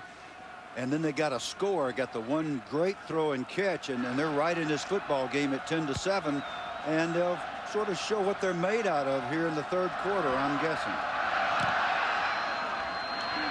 Underway in the second half. Culbertson's kick, unreturnable. Red Hawks will start from their 20. And we'll look at both touchdowns in our game track. First of all, the option toss taken in untouched, 4 yards by Stevie Hicks of Iowa State. They would later add a field goal that we decided was the correct call, incomplete pass, and it led to this. Best pass and catch of the night for the Red Hawks. Betts to Luke Clemens, 10-7.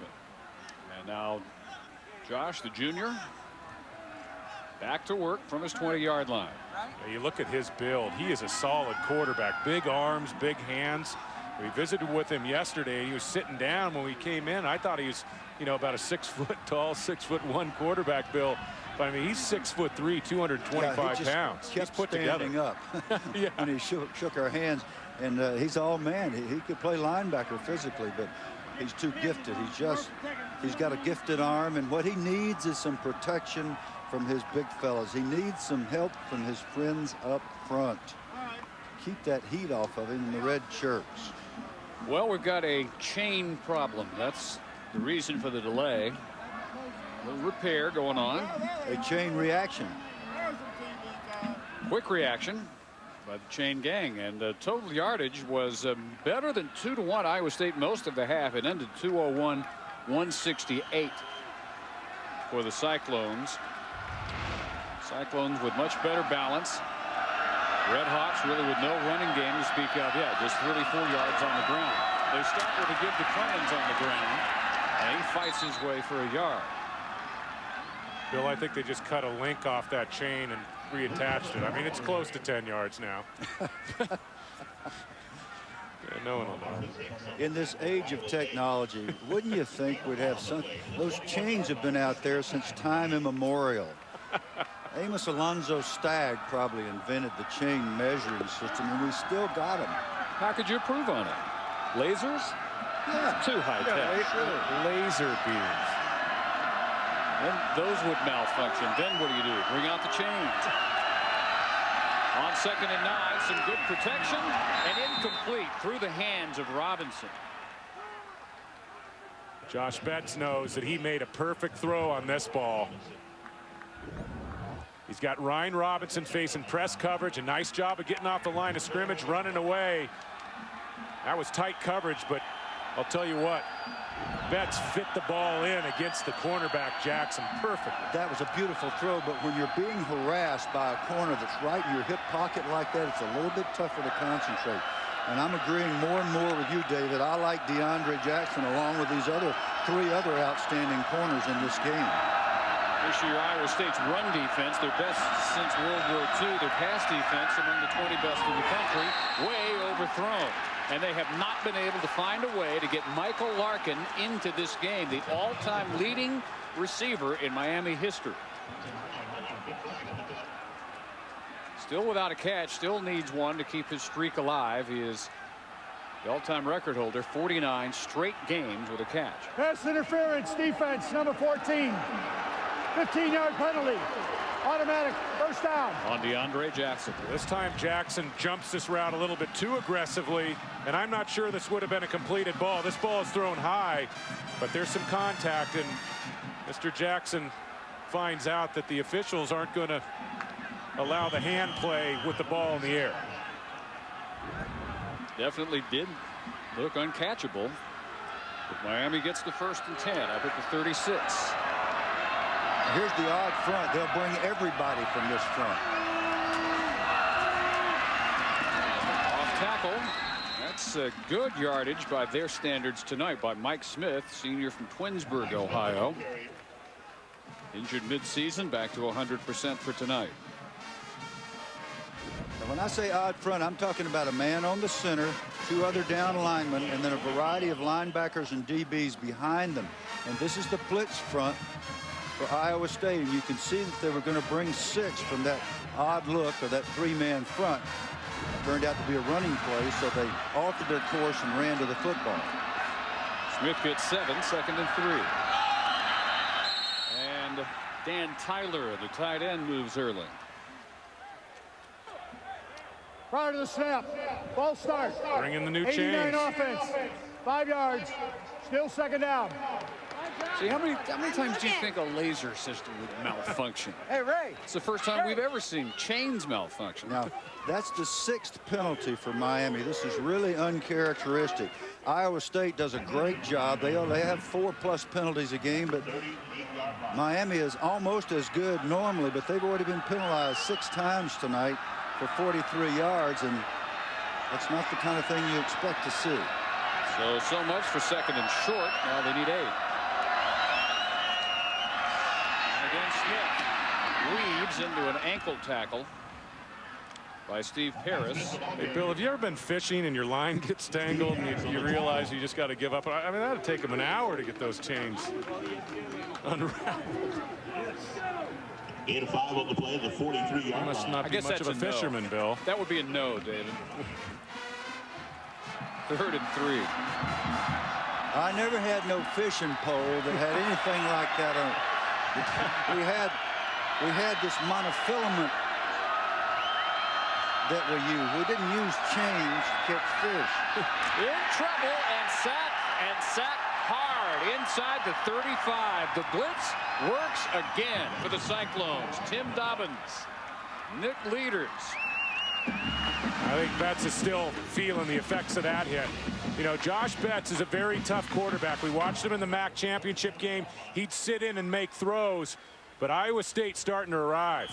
And Tim Dobbins really brings the helmet on that play. Betts felt that one. Big 12 defensive newcomer of the year, junior college transfer. Makes it 4th and 9. Kosak along with leaders. And a flag on the punt. Todd Miller. Out of bounds at the 36. 36-yard punt if it stands.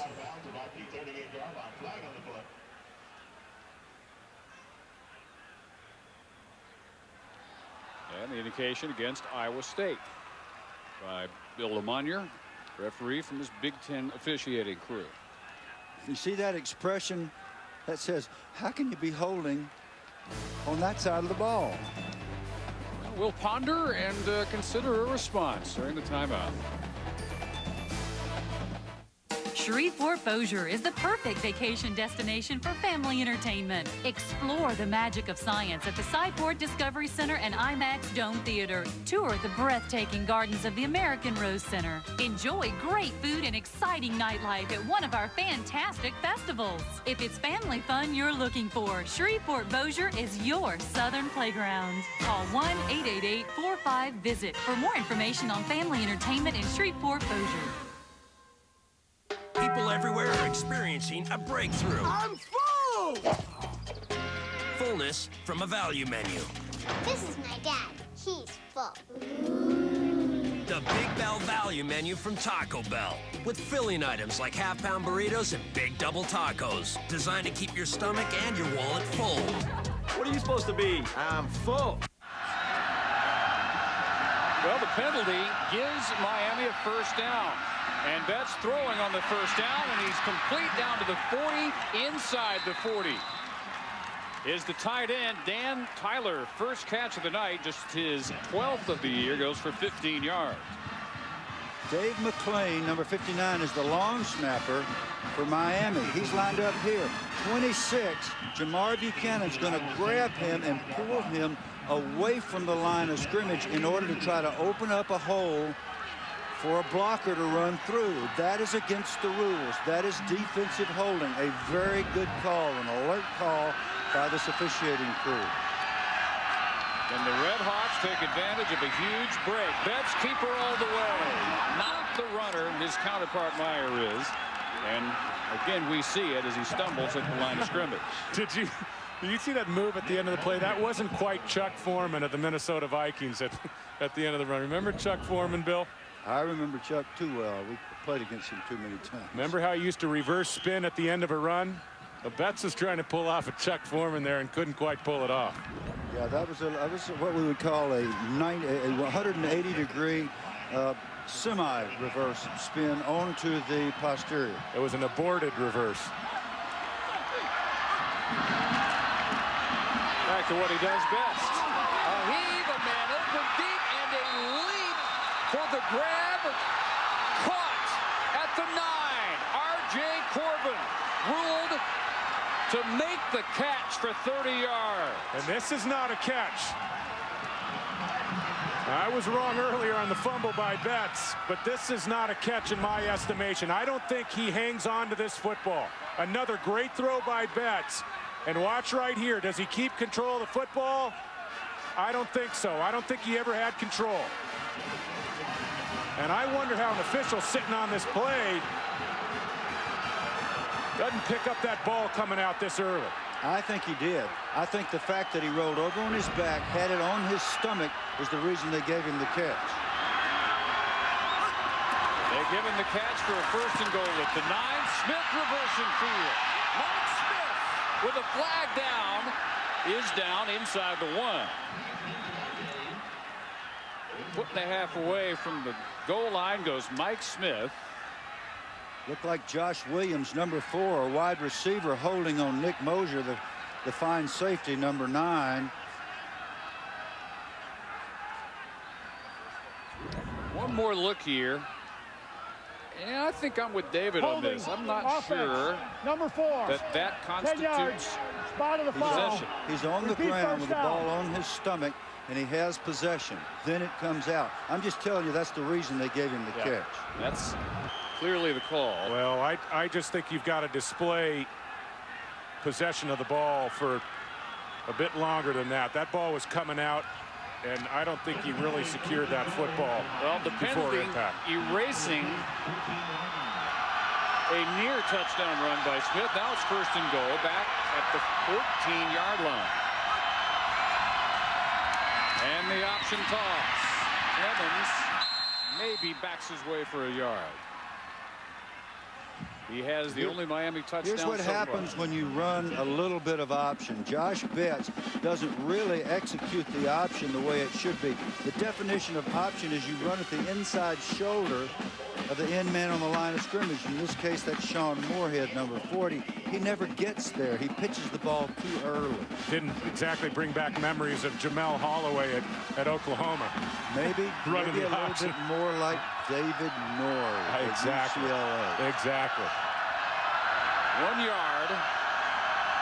2nd down, 13. Goal to go. The 11th play of this opening drive of the 2nd half. Gunned over the middle. Another flag as Hobbs goes over Robinson for the breakup. And they may get Hobbs for the pass interference. Yeah, they're going to hit Hobbs, and that was some aggressive play outside, Bill. Pass interference. Number 11 on the defense. Spot foul. Automatic. 1st down.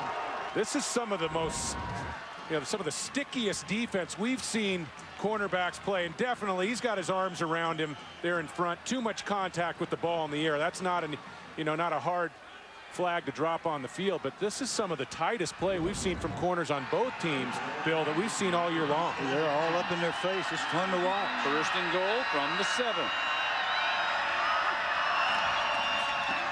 And it's Smith up the middle to maybe the 2.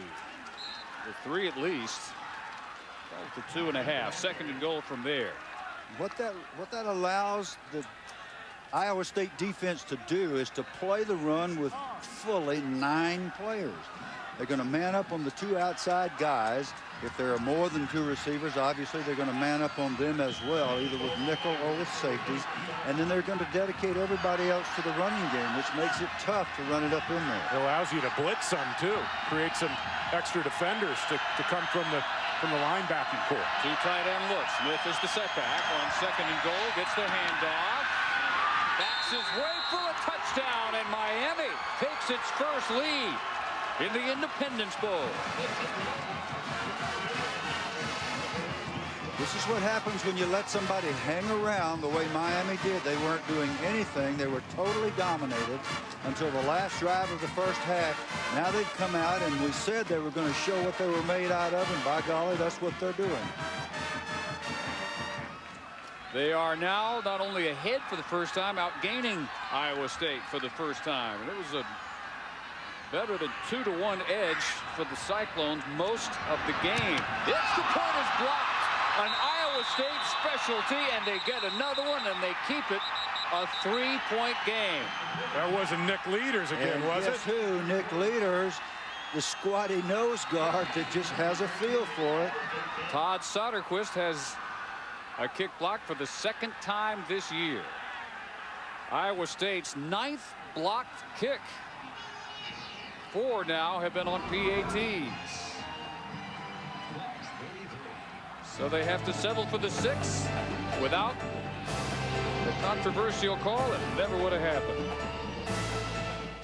People everywhere are experiencing a breakthrough. I'm full! Fullness from a value menu. This is my dad. He's full.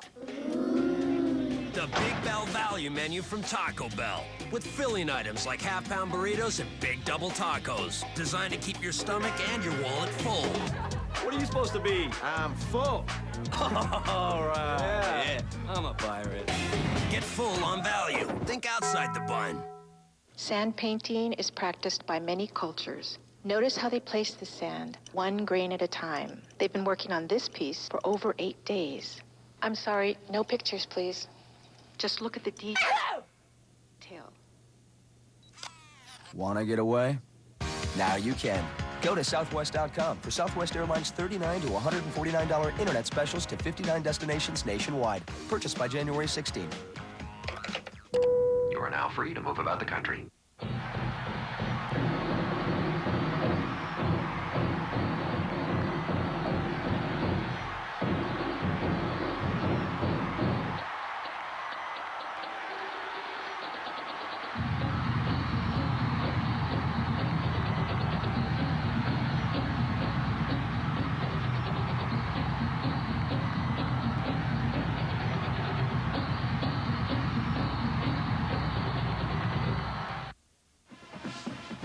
Mike Smith, one of the top touchdown scorers in Miami history, gets his 26th rushing touchdown of his career.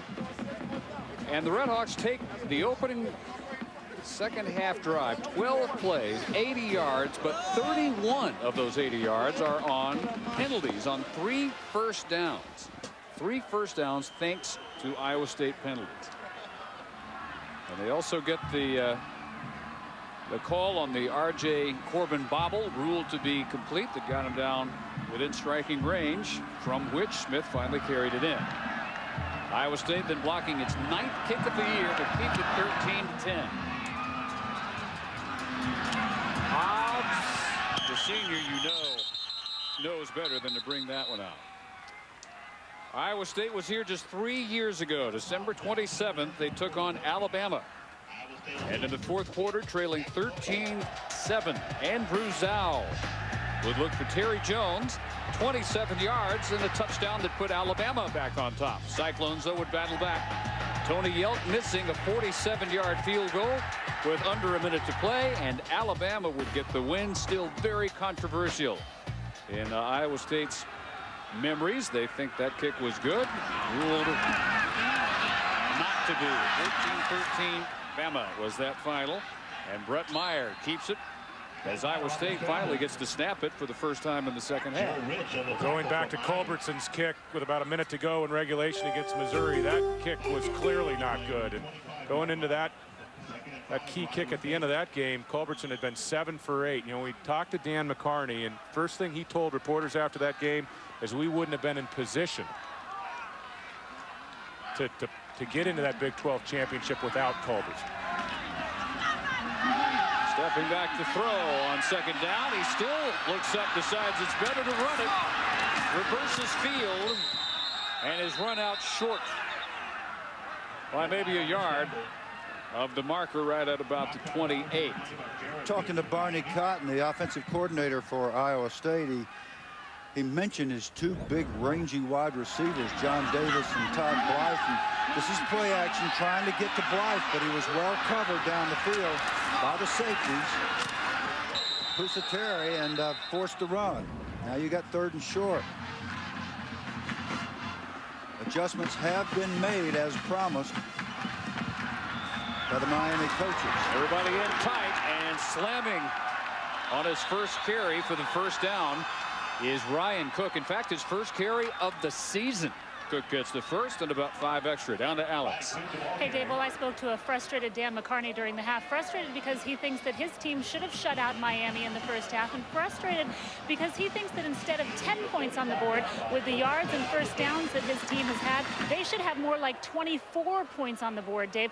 He's happy with the pressure that his defense has been able to put on Miami, but frustrated that they don't have any turnovers, any takeaways yet, something that has been a strength for Iowa State all season, Dave.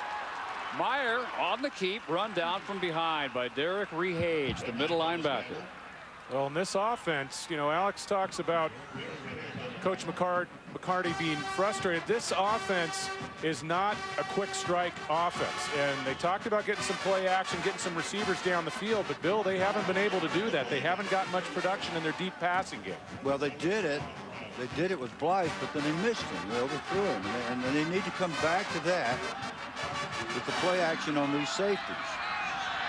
Everybody's within 6 yards of the line of scrimmage. Rehage gets credit for a sack on 2nd and 11. In traffic, there's Blythe. And there's a first down at the 46. How did he pull that one in or make it Barkema, the tight end, good for 12 yards and a big crowd? That was a breakdown in the pattern by the Iowa State receivers. You don't want two receivers within a couple yards of each other. And Barkema is still going to make the reception. You see these two receivers just together. That's a mix-up. Barkema and Blythe. And still they get away with the completion in the first down. Maybe Blythe was there just for the tip drill. Or maybe Barkema was. We'll never know. Maybe Blythe's caught 39 balls this year. Barkema's caught 3. He's not going to give one up when he sees one. Going deep for Blythe. Incomplete. Single coverage by Darrell Hunter. Well, they missed it again, but that's okay. That you got to go to those things. You got to do that to keep the defense honest. Make them believe that you're going to do this. Darrell Hunter's on the coverage. He got him turned. He got inside. The ball is overthrown again by such a margin that Blythe doesn't have a chance to do what he does best, which is to go up and take it away from people. Well, and he threw the ball back out over Blythe. If he leads Blythe forward, Blythe has got that big frame, and he can hold the defensive back off. All Meyer has to do is give him something to work with on that throw. But at least they put it up. Second down and 10. And Stevie Hicks is crowded in the middle. Barely makes the line of scrimmage. Hicks, who has the Iowa State touchdown, at 60 yards at the half, and is just now able to carry it for the first time here in the second half. It will be third and right at 10. Now here's the downside of putting it up like that when you throw it as poorly as Meyer has thrown it. Joe Palcic, the defensive back and co-coordinator of the defense for Miami, is going to keep playing man until Meyer shows that he can throw the ball accurately down the field and deep. His 3 targets lined up to the right. Way short of the first down is Miller, and Miller having to make about 8 yards on his own after that catch. Comes up 3 short. Now, this is another interesting decision. I think Iowa State will punt, but we've already seen 4 fourth down conversion opportunities in this game. When you get into a bowl game like this, you don't have a heck of a lot to lose, and I think that's why we've seen some tries on 4th down. Might see a fake right here. Miami's not in their safe punt. Look. Robinson's already broken 2 big ones tonight, waiting for this kick from Troy Blankenship. Pretty well covered. Very well covered, in fact. And nowhere for Robinson to go. Ryan Baum, the outstanding gunner, meeting Ellis Hobbs there. -1 on the return this time.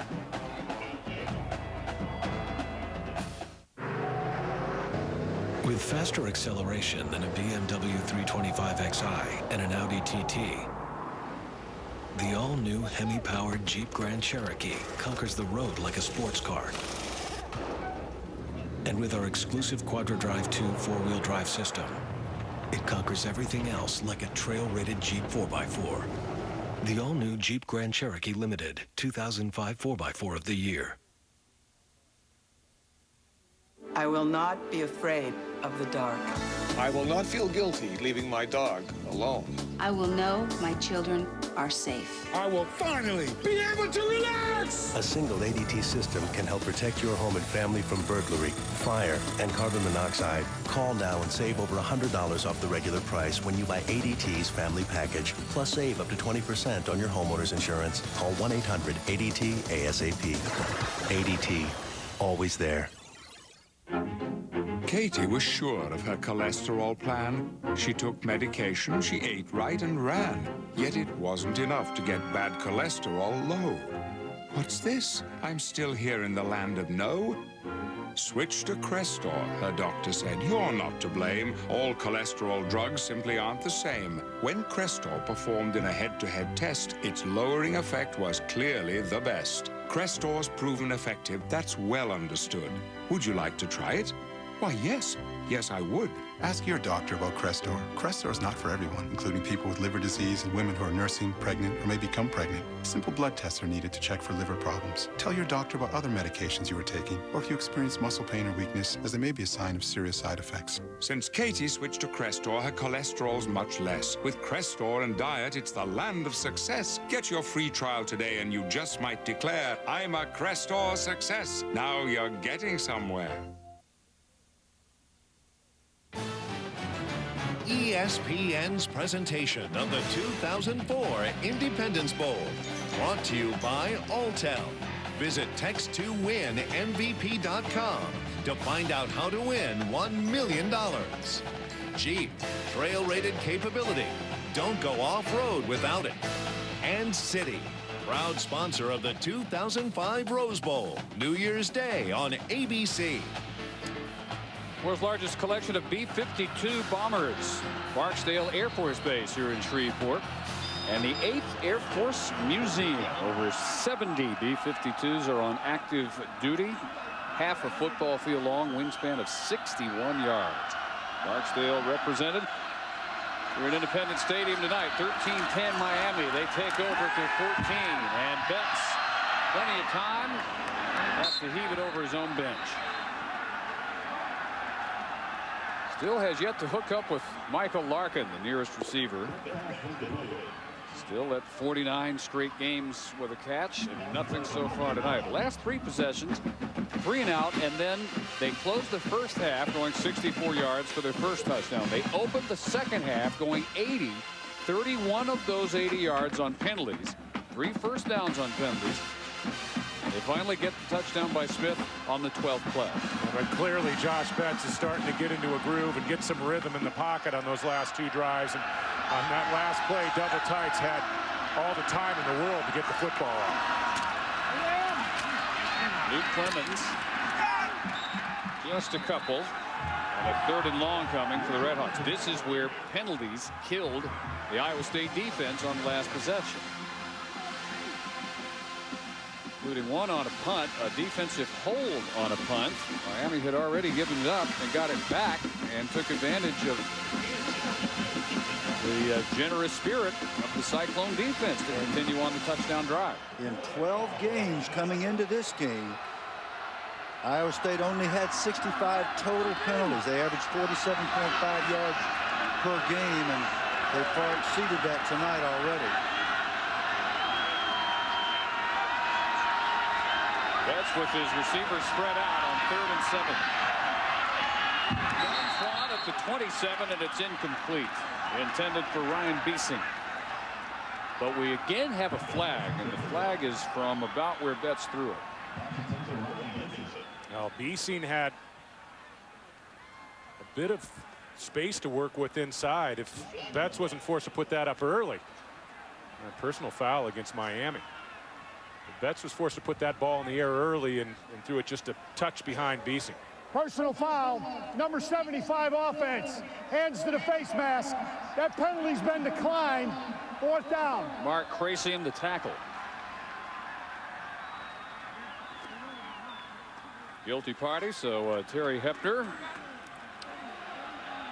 sees a quick 3 and out and sends Wapsig out for the punt. In a quick 3rd quarter, less than 4 minutes to go. 13 unanswered Red Hawk points.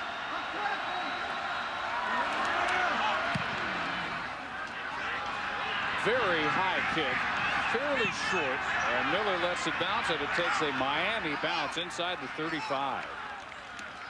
Dead finally at the 33. Wapsig gets a 50-yarder.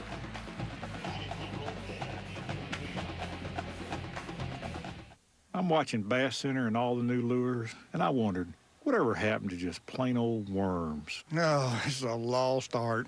I love my holographic crawpie lures, but I just... That gorgeous shot just makes you wonder if perhaps something slightly askew might be in store tonight. In the Independence Bowl, led by Miami 13-10. Makes me wonder whether there's life out there. Dave? Can't answer that, but back to the game. Brett Meyer leading passer, of course, and rusher tonight for the life Cyclones. out there. It tangles up chains and stuff. Makes chain crews get screwed up like fishing line. Not much doing over the middle this time for Stevie Hicks. And we saw in that package that really Brett Myers getting it all done for this offense. He's leading the team in rushing in this football game.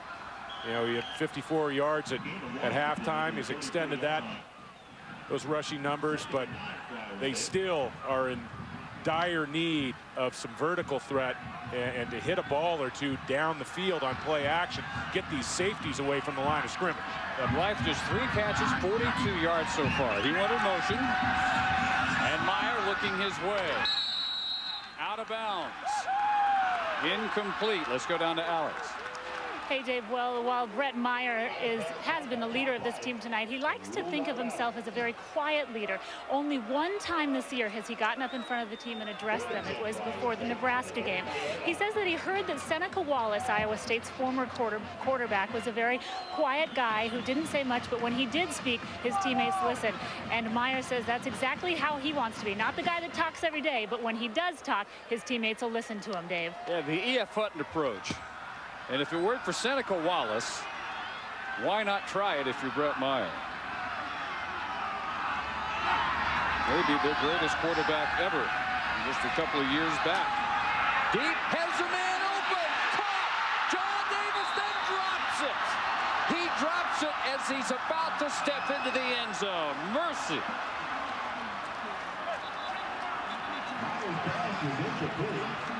In just his 4th year of organized football, and sometimes he looks it. This is just a perfect throw on the deep ball. Meyer takes a little bit off it. He recognized he has a wide receiver running just clean down the middle of the field. And wow, you want to just get over to the sideline and hide under the bench after one of those. Missed opportunity. That's going to take some recovering. That is a guaranteed lead if he just hangs on. Iowa State bounces time for Blankenship on the punt. And dead at the 22, 44-yarder. Davis left with his thoughts and a 3-point deficit.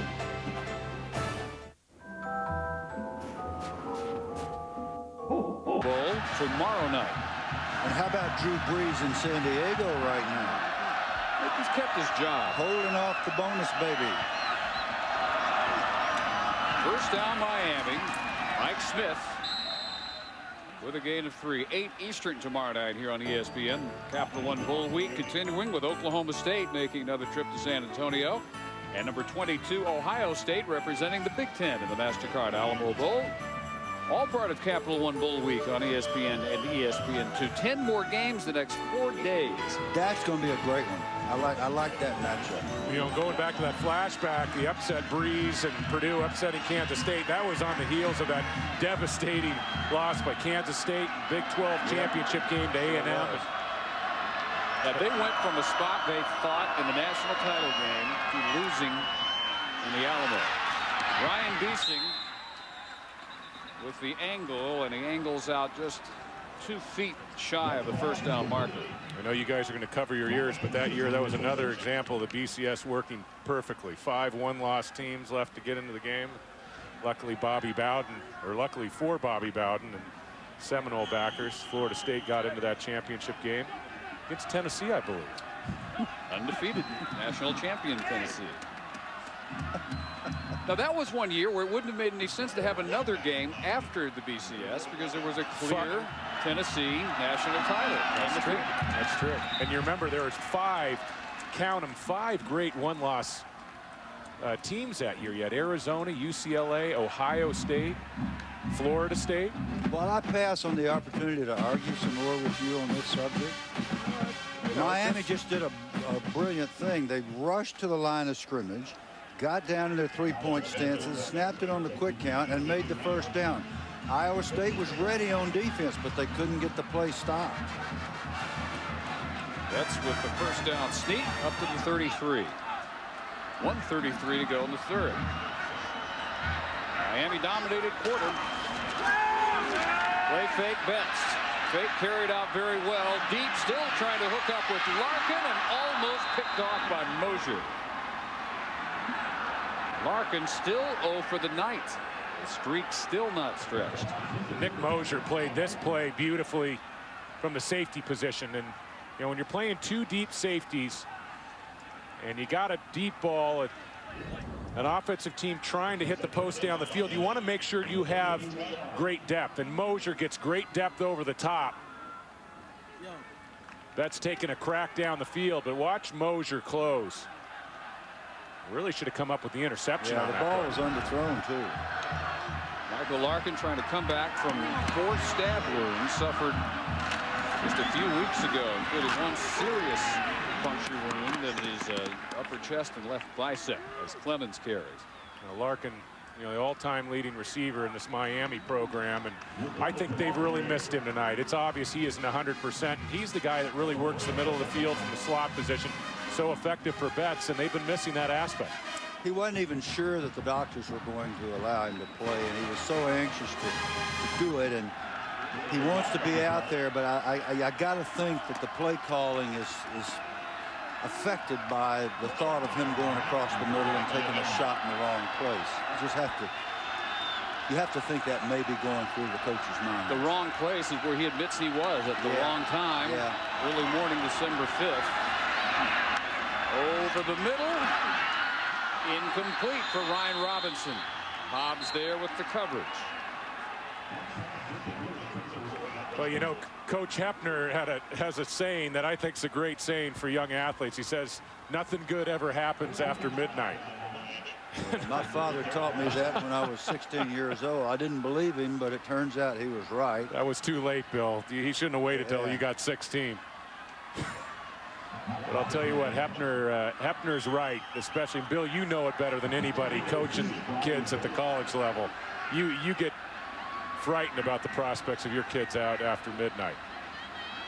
You sure do. No charges or anything like that against Larkin. He simply was part of the scene that got out of hand in the wee hours and was victimized. Miller goes nowhere on the punt. A punt of 38 yards down to the 29-yard line. After we complete our duty here in Shreveport, on to Phoenix. More Capital One Bowl week. Notre Dame, Oregon State in the Inside Bowl around 9:45 Eastern from Bank One Ballpark, downtown Phoenix. Can Notre Dame finally win a bowl game? They haven't in 10 years. 79 schools have won a bowl game since the Irish. Maybe the bigger question, will Charlie Weiss turn things around? Stay tuned. Meyer, option to Hicks. Gets a nice block on the corner, turns it upfield, almost turns it into a huge gainer. As it is, he gets about 15 yards out of it. Really a nice job by Meyer on the speed option. He doesn't come downhill on the option much, Bill. He's got more of a bellied approach on his option, but a nice job dishing the ball off. It was a nice job, and these quarterbacks are playing so hard, and in most instances playing so well, they really need some help from their receivers. They need somebody to make some plays with and for them. Hicks now at 77 yards, 20 shy of 1,000. And give him 4 more here on the last play of the third quarter. At one time up 10-0, the Cyclones searching for just their second bowl win ever. Their first was the Insight 4 years ago, where they beat Pittsburgh. 13 unanswered points put up by Miami. We head to the fourth quarter, 13-10 Redhawks. To the fourth quarter in Shreveport, Louisiana, the 2004 Independence Bowl. Led by Miami out of the Mid-American Conference, 13-10 over Big 12 North co-champion Iowa State, which has a 2nd and 6 on their own 48 as we start the fourth quarter. Brett Meyer rolling left and throwing for Todd Blight, batted away. You cannot do it better than Frank Weewo, the free safety, just did it. Frank Weewo's had to learn on the job. Miami's had big problems losing 2 of their free safeties this year, and Weewo had to move over from corner. He's a very slight guy. You can see he's not thickly built, but he looks like a good free safety when he does that 360 and tips that ball away. What I like about Iowa State is they're continuing to go to the deep ball, and sooner or later, one of them's got to catch one because they're being thrown pretty well. We will play that like a corner. Miami almost impossible to beat with a lead to protect in the fourth quarter. Wide open Miller with a first down inside the 40 of the Red Hawks. And a gain of 12. Todd Miller, their blue-collar third wide receiver, senior out of Mount Pleasant, Iowa. Well, Meyer really looked nice in the pocket, just sliding laterally and buying time. You know, Miller had a great game against Missouri, 5 catches, really came on late in the season, but all of a sudden Meyer's starting to look comfortable in the pocket. Option keeper. Meyer, look out! A touchdown saver, perhaps. That looked just for an instant before Alfonso Hodge got there as if it might turn into a touchdown. As it is, it's 11 yards for Brett Meyer. David, something you said a few minutes ago is true. He does not go downhill into the line of scrimmage. He goes parallel. I have not seen the option run like that in a long, long time. But when he cuts it up, he has a nice cutback lane, a better angle, perhaps, and perhaps that's the reason he's coached that way. Maybe that's a Barney Cotton technique. He sets up his runs well, that's for sure.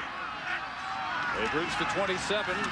Another Meyer keeper right through the middle, and that might be the hardest hit he's taken all night. Delivered by Marcus Johnson, first team All-MAC defensive end. And that's what you worry about with Brett Meyer. I mean, they run him so much from that quarterback position. Really, when this team started to gel down the stretch, they've switched this offense to a shotgun approach, more running from the quarterback, more passing as well. But, you know, Brett Meyer's, you know, he's basically 6'3", 205. You worry about the punishment he can take running the ball as much as he does, but been holding up pretty well.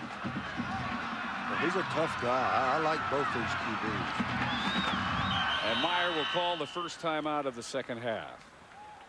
Lightly recruited, signed with the only team that gave him a scholarship offer.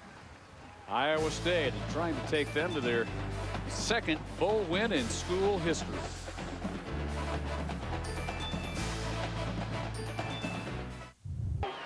Iowa State offensive coordinator Barney Cotton rallying his team after John Davis dropped what could have easily been a touchdown pass.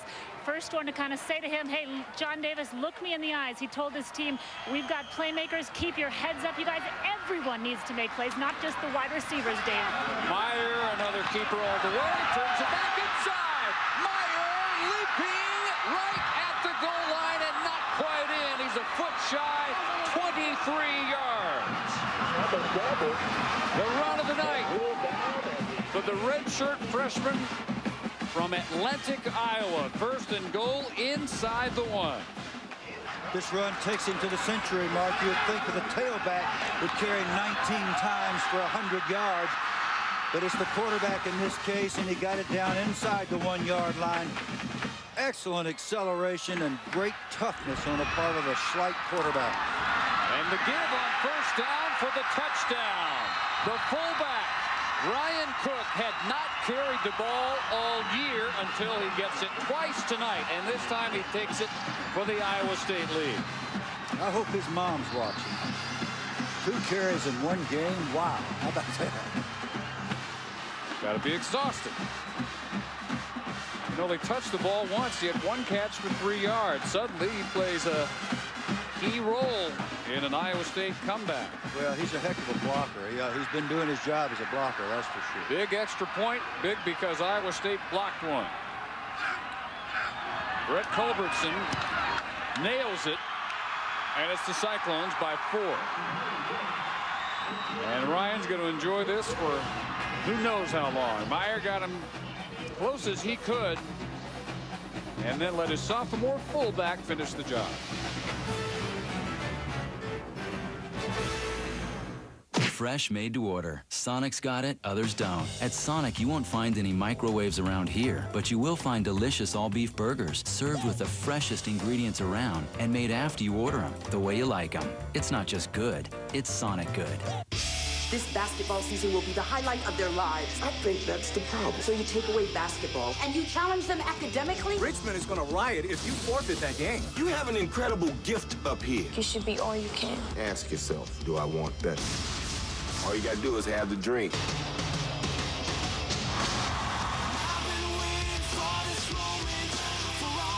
Samuel L. Jackson, Coach Carter. Rated PG-13. Starts January 14th, only in theaters. All season long, college football fans have been voting in the Pontiac game-changing performance of the week. Trying to figure out which 6 of those winning plays will move to the finals is not an easy task. With a $100,000 general scholarship on contribution on the line, the stakes are high. So go to ESPN.com/Pontiac and cast your vote for the Pontiac game-changing performance of the year. The winning school will be announced during the FedEx Orange Bowl. So enjoy the bowl games, keep voting, and again, congratulations to all 6 of the final schools. The best shark movie since Jaws is now on DVD with deleted scenes, bonus featurettes, and 2 audio commentaries. Oh God, something's rubbing against my foot. You may never go in the water again. Open Water, now on DVD.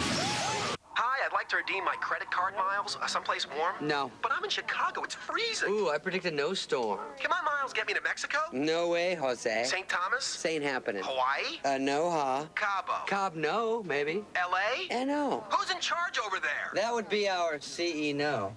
Go from no to no hassle with Capital One no hassle rewards. There's no blackout dates on any airline anytime. 9. What? Niet. But no. I'm calling Capital One. Nunca.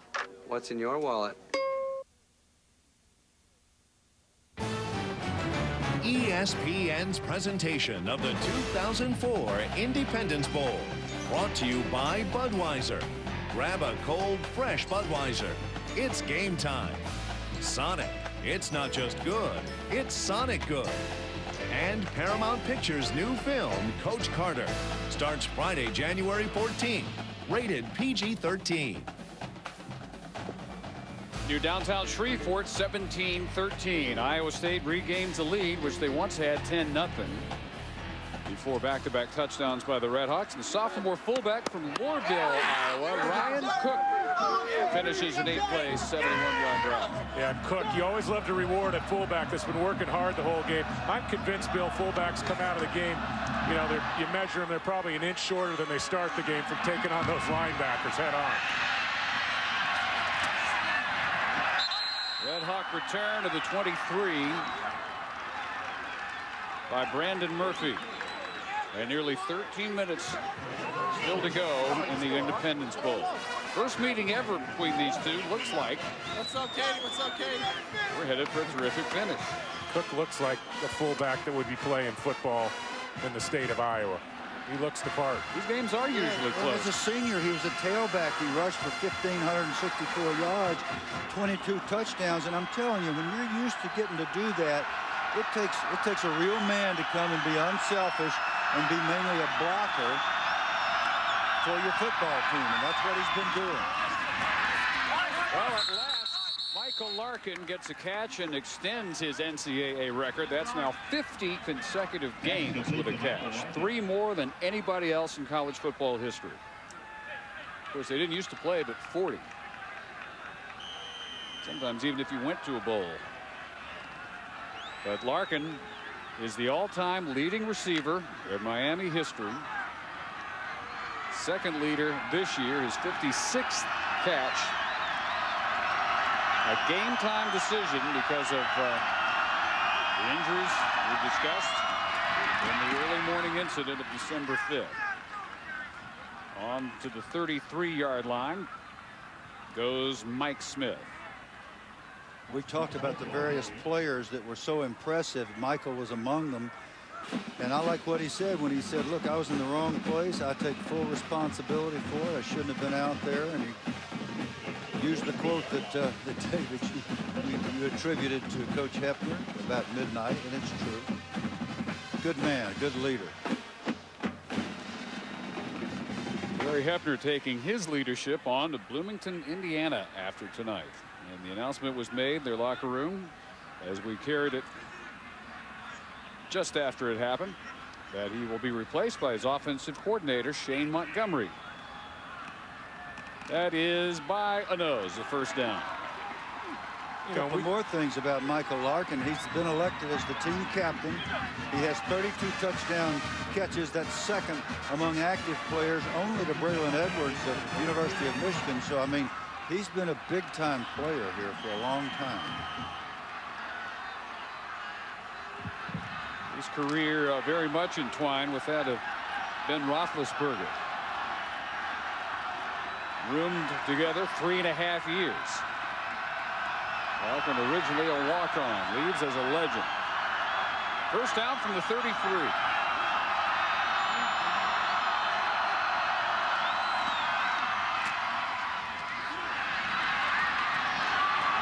All the way near midfield, Ryan Robinson. Nice job on the broken tackle. And 16 more yards and another Red Hawk first down. Ryan Robinson is the kind of guy that just scares you to death. If you're a coach or a player on the other side, you don't want him. And this is a little, what's called a clothespin out cut. He reverses, goes back out. The ball's thrown perfectly. He turns it. The thing that makes him so dangerous is when he turns up the field and explodes. 16-yard gain.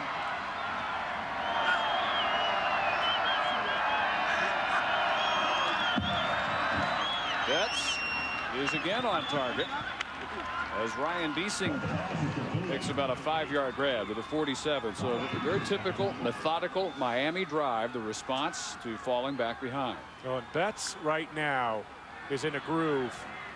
If you've ever played quarterback before and you get in a groove like the one that Betts is in on this drive, suddenly the throws start to seem very easy, and he's getting good looks down the field. He's getting some protection up front. And all of a sudden, you see the chains moving with regularity. Iowa State needs to create some pressure.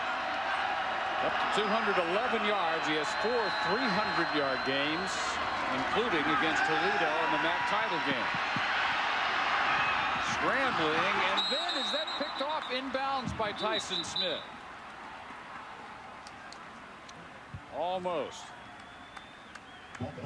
Well, and you know, he's pointing to himself there because Josh Betts knows he should have tucked the ball and picked up 4 or 5 yards. He had a clear lane to pick up some yards, and now all of a sudden you're facing 3rd and long. He's going to escape the pocket. He doesn't have a clean look down the field. Just take the yards there and set up a 3rd and 2, 3rd and 3. Risk an interception as well. I think Smith out of bounds even if he makes that catch on the tip by Henry Poulard. 3rd and 6. They need the 41 of the Cyclones. And they're up against the play clock. Snap just in time. Incomplete. Going to the same area. Hobbs with the coverage on Corey Kirkpatrick. And the big difference, Bill, between 3rd and 6 and 3rd and 2 or 3rd and 3 is you miss that ball, you don't really have an opportunity to go for it on 4th down. That's if you're right. Facing 4th and 2, you have a good shot. That's right. So important, these little things, and they come with a great deal of experience. When to turn it up and run, when to try to toss it over, and the only way to learn it is just to keep doing it. And that's what's happening with Betts tonight. Hobbs might have been lucky there to not get flagged. A little bit of grabbing going on at the quarterback position. Wapsig's had a pretty good night. And signaling for the fair catch at the 11-yard line is Miller. 36-yarder, very well placed. 10:43 to go in the 4th quarter. And Iowa State with the ball, with the 4-point lead, but backed up way near their own goal line this time. But this is a team that literally from day one has had to overcome perceptions and not low expectations, no expectations. Before their first game, they were a home underdog to a 1AA team, a good one, but 1AA Northern Iowa. Yeah.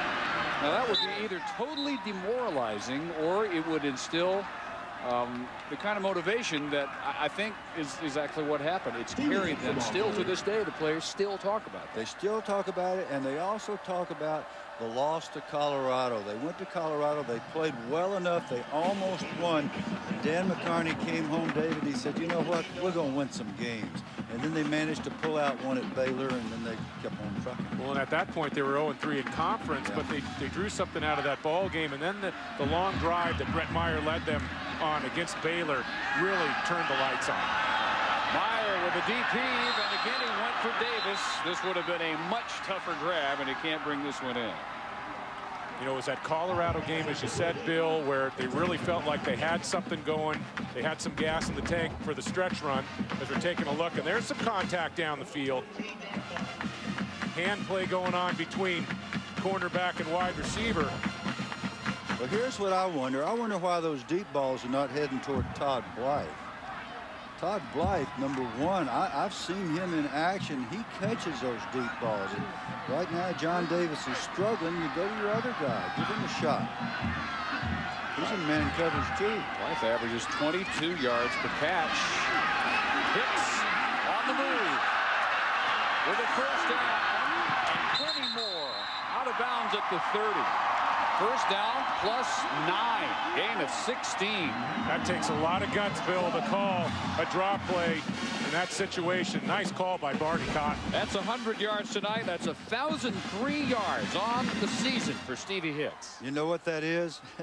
and I mean this sincerely. That's Barney Cotton being an offensive line coach. He's the coordinator, yes, but he's also an O-line coach, and he knows that his big guys are having a little problem with protection, so he lets them steer those guys up the field and cuts loose with the draw.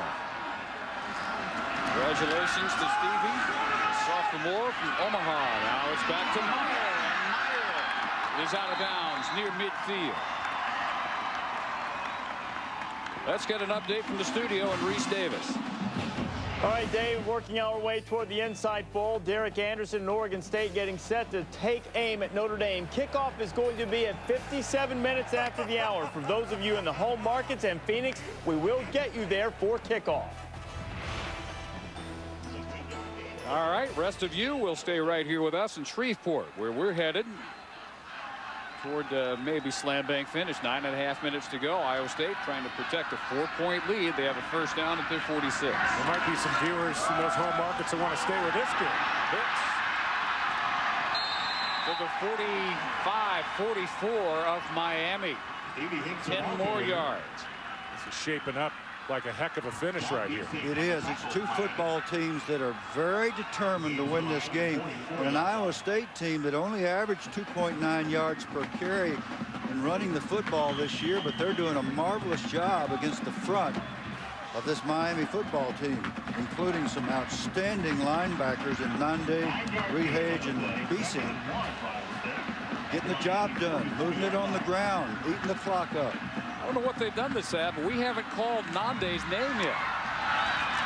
On the slant off tackle, Greg Coleman, another fullback, who had not touched the ball all year. Almost like Ryan Cook. Well, this is not a big defense up front. And I think this Miami defense, Bill, is getting worn down some, especially with the running of Meyer, the play action, and then some of the running from Meyer. And I think this defense has been on the field a bit here in the second half. One of the surprising things about handing the ball to Cook and Coleman, the two fullbacks, is that they have not handled it, and this is not a time you want to put it on the ground. Coleman, a true freshman, gets the first down. Back now to Meyer. That starts as if it may be an option, but it ends up looking like Meyer was never going to do anything but keep it all the way. He keeps for barely a yard this time. Again, those of you looking for the Notre Dame Oregon State Insight Bowl kickoff, you'll get those of you in those televised areas near Notre Dame, near Oregon State, out to Phoenix, where they have a kickoff scheduled for 57 minutes after the hour. About 7 minutes from now, they'll get started at the bottom. Back to Hicks. And some strong running by Stevie Hicks. 6'2", 215-pounder. His best game this year was 156 in the win over K-State. That included a game-winning touchdown. The first win since '88 in Manhattan. Yeah, he really had a breakout game against Kansas State. Jumped on the scene, but look at the ball security. Went 14,000 yards, over 3,000 touches, and believe it or not, coming into this season, that number was much better. 6 fumbles this year. He got 99 through 2003, almost miraculous numbers taking care of the football.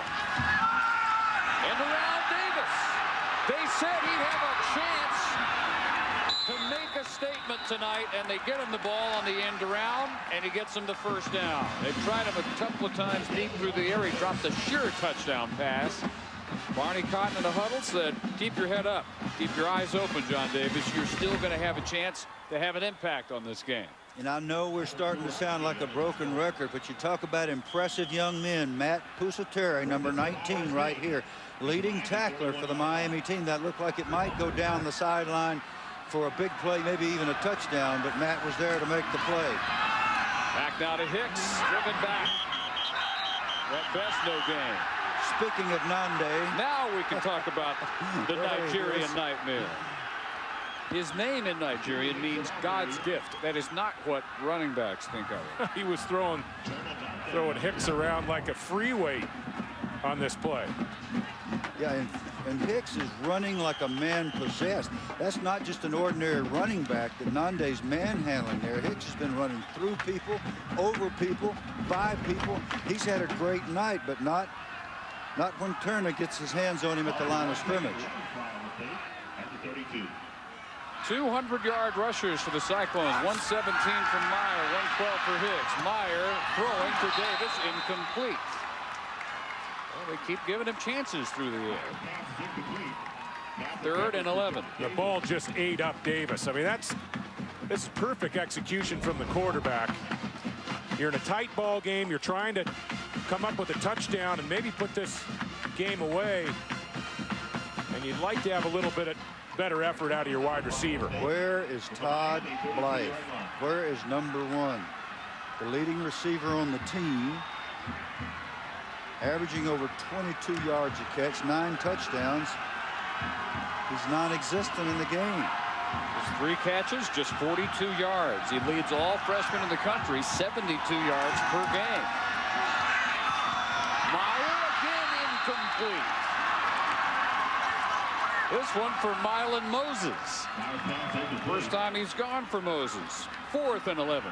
Well, Brett Meyer had Blythe open past the chains on this, and this was not a good decision. Look at Blythe is uncovered. He's just going to break off the route. He's in a big void. All this room laterally to work with. And all Meyer had to do was simply find him. That is impossible to understand. With the relationship those two have had all year, how he's not looking for him tonight. Off the side of the foot, Blankenship gets the roll. Gets a perfect roll, in fact, and it's killed at the 1 by Ryan Baum. 31 yards, right where Blankenship wanted it. And he deserves a congrats. Red Hawks down 4, 99 yards away, 5:33 remaining in the Independence Bowl.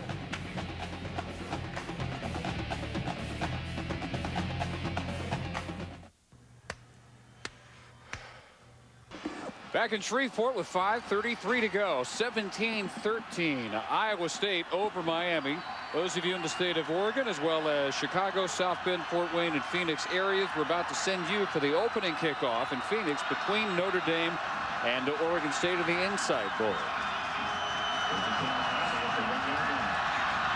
Those of you staying with us, we will keep you updated on Notre Dame and Oregon State through our conclusion here in Shreveport. 1st and 10 Red Hawks. They are 99 yards away and down 4.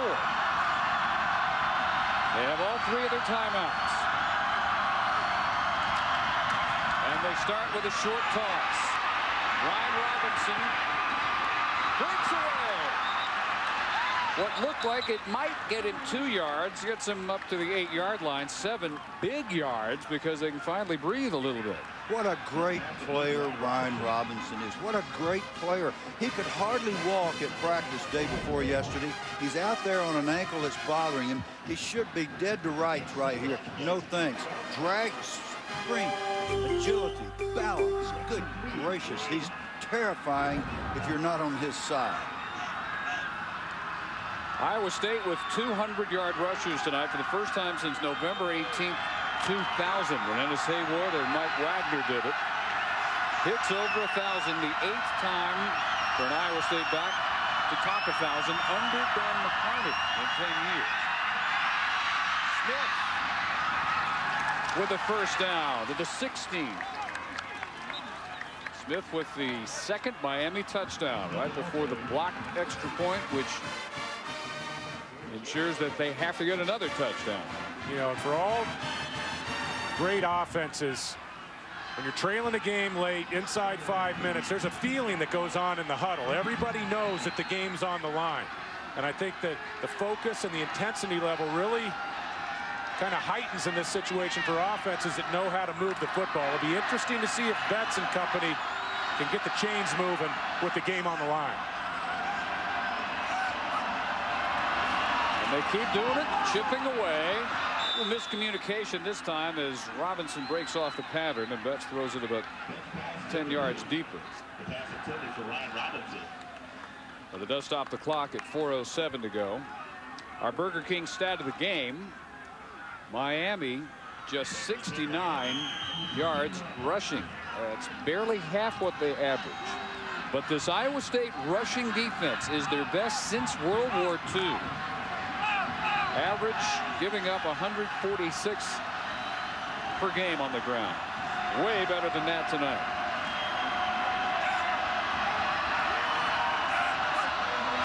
That's on 2nd and 10. Caught and a first down for Robinson. Gain of 11.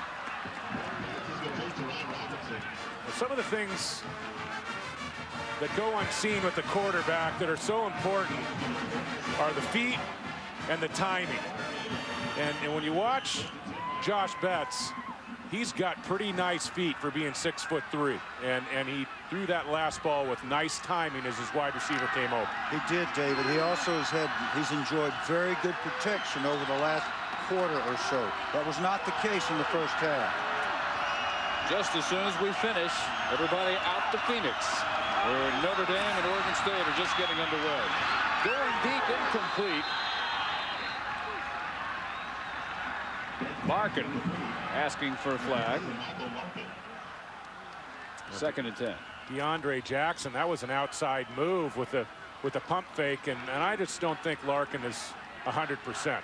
And usually when you get a pump, an arm fake, and a hitch and go like that, Larkin's going to create some separation. DeAndre Jackson was in his back pocket. Larkin with only one catch tonight, but that does keep his streak going. The NCAA record of 50 consecutive games with at least one catch. 3 more games than anybody in college football history.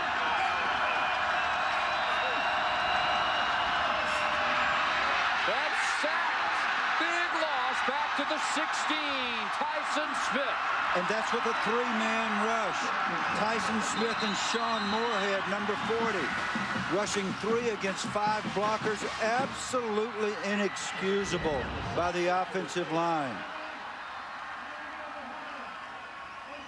This is what your worst nightmare is as an offensive lineman. You just don't get beat that way. You double those guys. What happened is they got 3 on the nose guard. That's a mistake. That's a strategic error. There's a call that should put 1 guard on each of the defensive ends, or 1 guard on the nose and 2 on the other defensive end, and you don't let that happen. Yeah. 3-man rush. Both ends got to the quarterback. First Miami timeout with 3:22 left in Shreveport. A Capital One Bowl Week Classic. Inside Bowl is underway. Notre Dame and Oregon State, 3rd and 5, and Derek Anderson firing to George Gillette. The conversion, first down Beavers. They still have the ball. They're scoreless. We'll get you out to the inside as soon as we're finished in Shreveport, guys. All right, Reason, they are just getting underway. We have 3:22 remaining and a 3rd and 20 facing the Red Hawks. 3-man rush, plenty of time. Betts hangs one deep, incomplete. Intended for Josh Williams.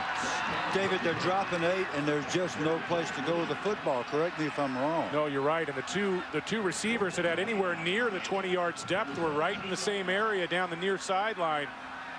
You know, I think in that situation, you get 3 or 4 wides in the game, and you try to get them vertical up the field and let Betts, you know, take advantage of his arm strength. Got to get more receivers into the act down the football field in that situation. Still plenty of time. 2 timeouts for Miami of Ohio, rather. But, you know, they're going to have to come up with a big stop here defensively. Watson not had one blocked all year. But earlier tonight, the Cyclones blocked their 9th kick of the year. Will they come after him here? Didn't get close. Excellent kick. Miller runs away.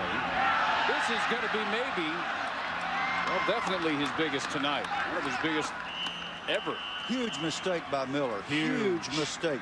You must catch that football. Line up deep. The kid's been kicking the ball very well, so you get it 45. You drop back 9 yards, and you fair catch the football. You don't let it hit the ground. That really changes the complexion of this game and gives Miami really a shot here down the stretch. It goes 67 yards, and back on their own 15 now. Brett Meyer and Iowa State taking over. Meyer has kept it 21 times for 117 yards. Miami needs to take their timeout right now. And they did. He has taken a pounding in the process. A lot of the punishment doled out by Marcus Johnson. I think he's tough as a boot. I'm not sure he worries about. I don't think he cares about the punishment. He is so slight when you meet him. He looks lean, but he doesn't look as muscular as he obviously is. But he's got 100 yards rushing, and he's just really taken this game under control himself. You talk about the weather in the North Division of the Big 12, especially late October into November, and punting the football at 6'3", 205 becomes a bit dicey as a proposition. Well, you know, when the weather gets cold and you're taking those hits. I'm 205, and I don't think he's 205. I think he's more like 190 pounds. He's very slight. I agree. And lean, but man, is he tough. He's a tough guy. I like him. And if his receivers had given him any help at all tonight, and if he had looked up his main man, number 1, Todd Blythe, they might not have to run this clock out there or keep the ball away. You think about it, a freshman quarterback coming up with wins against Nebraska and Kansas State, KSU on the road down the stretch, and he has his team 3 yards away from going to the Big 12 championship game. I mean, Brett Meyer, what a performance in his freshman year. And this Iowa State defense has held Miami to 289 yards total. And that's like 140 yards off their average. Hicks on second down. Look out, Stevie. Up the right sideline and finally angled out. For a while there, looking like a put-it-away touchdown. He settles for 41 yards. Alfonso Hodge prevents a touchdown. That was a great run. That was a great effort. The one thing you'd like to have seen him do is to take a slide when he realizes he's going to be knocked out of bounds. About here, you see experienced backs hit the ground, take a slide, and let that clock start again after the first down is marked. 1 yard shy of his best game now at 155 yards. Meyer pulls it down and keeps it for another 5 or 6.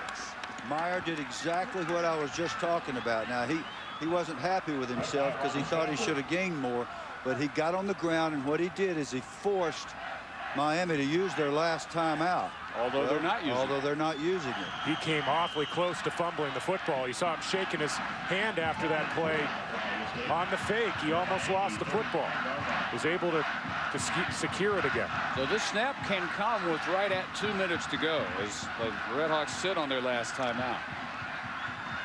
It'll be a 2nd and 5.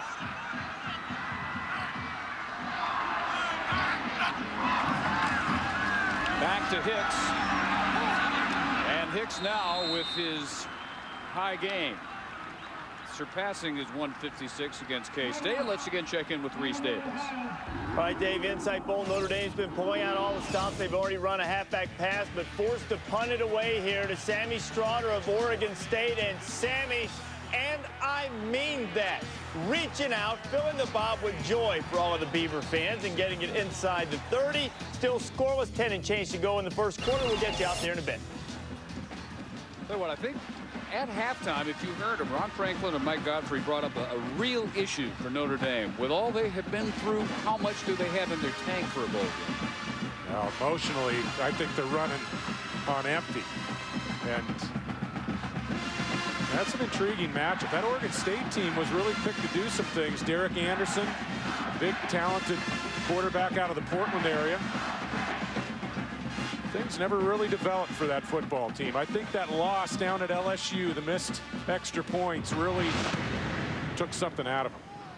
Well, it is now a career night for the sophomore tailback. Stevie Hicks scored the first touchdown and had plenty more where that came from. 27 carries tonight for a career high 159 yards. And as you'll recall, Dave, we were told that he was a plugger. He's just a good hard-nosed runner, but he's a lot more than that.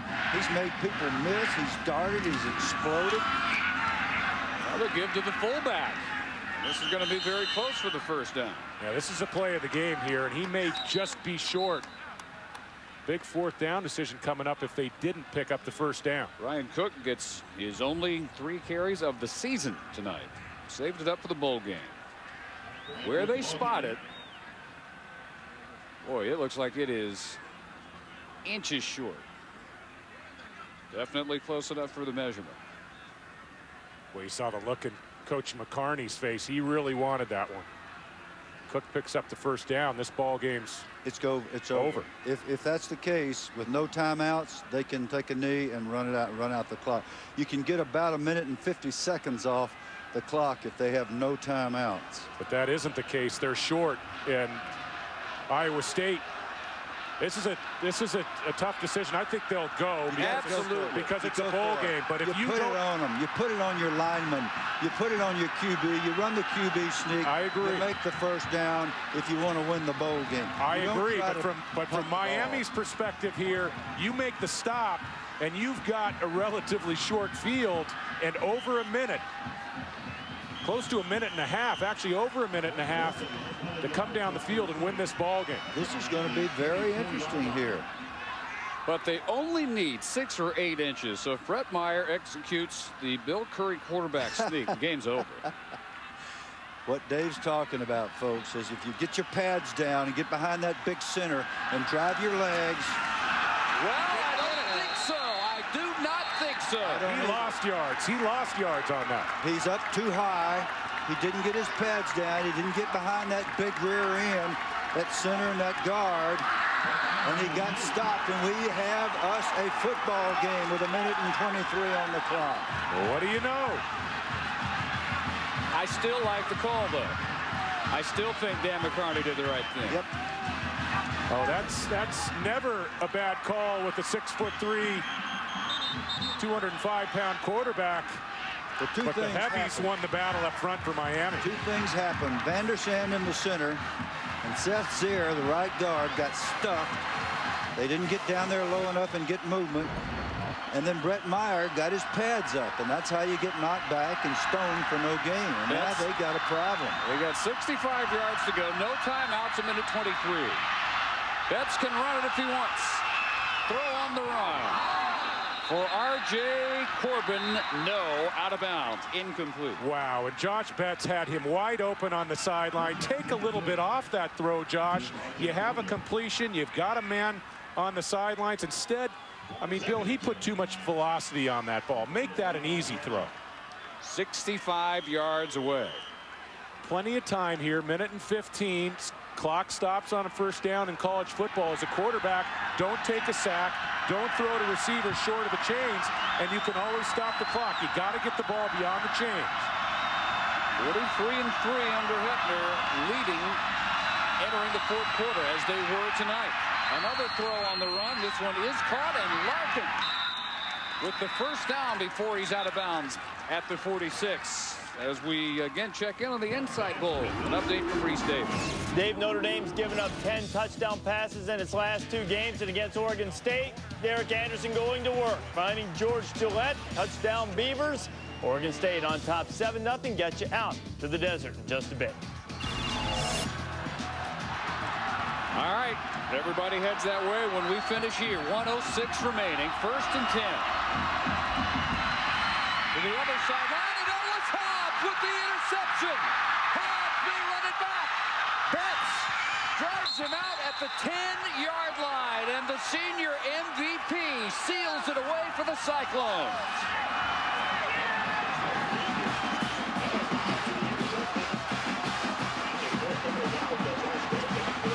In style, his 5th interception of the year, brings it back 41 yards for good measure. Missed throw by Betts.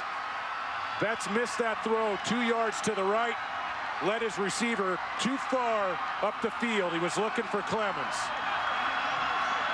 Bad throw. Dan Carney, sensing just the 2nd bowl victory in the history of the program, and injured is Chris Fessel, offensive tackle for Miami. You never pull for teams when you're in the business that we're in the broadcast. We pull for good football games, but you can pull for young men, and Ellis Hobbs is one of the guys that you just have to pull for in life. He's such a fine example of what you're supposed to be. Right now, I'm pulling for Dan McCarney to get the heck out of the way. Now, these guys about to get really, really cool. He ought to hear incoming right now. That was a stealth mission right there. Nobody warned him. They love him. What a job they've done, this coaching staff. Barney Cotton coming over from Nebraska. John Scladani with the defense that's kept them in virtually every game, including this one. Did a marvelous job of shutting down a highly potent Miami offense. There has been a 15-yard mark-off, we assume, for celebration. But it does not matter. Miami out of timeouts. All the Cyclones have to do is snap it a couple of times, and they can celebrate just the 2nd win in a bowl game in school history. They won the Insight 4 years ago over Pittsburgh, 37-29. They were here 3 years ago and lost on a controversial missed kick, ruled to be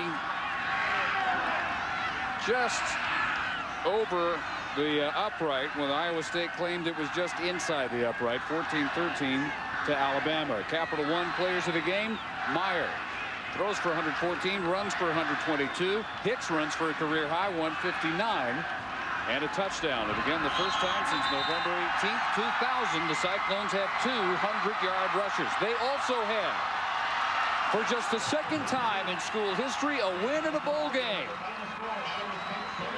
as they take their first meeting ever with the Miami Redhawks, 17-13. For a team that started life this year, a home underdog to a 1AA opponent, what a sweep 7-win season it ends up as, with a co-championship in the Big 12 North. So again, the winner of the 2004 Independence Bowl, the Iowa State Cyclones, 17-13. This has been a presentation of ESPN, the worldwide leader in sports. For Bill Curry, David Norrie, and Alex Flanagan. Dave Barnett, we send you from Shreveport to Phoenix, and Ron Franklin.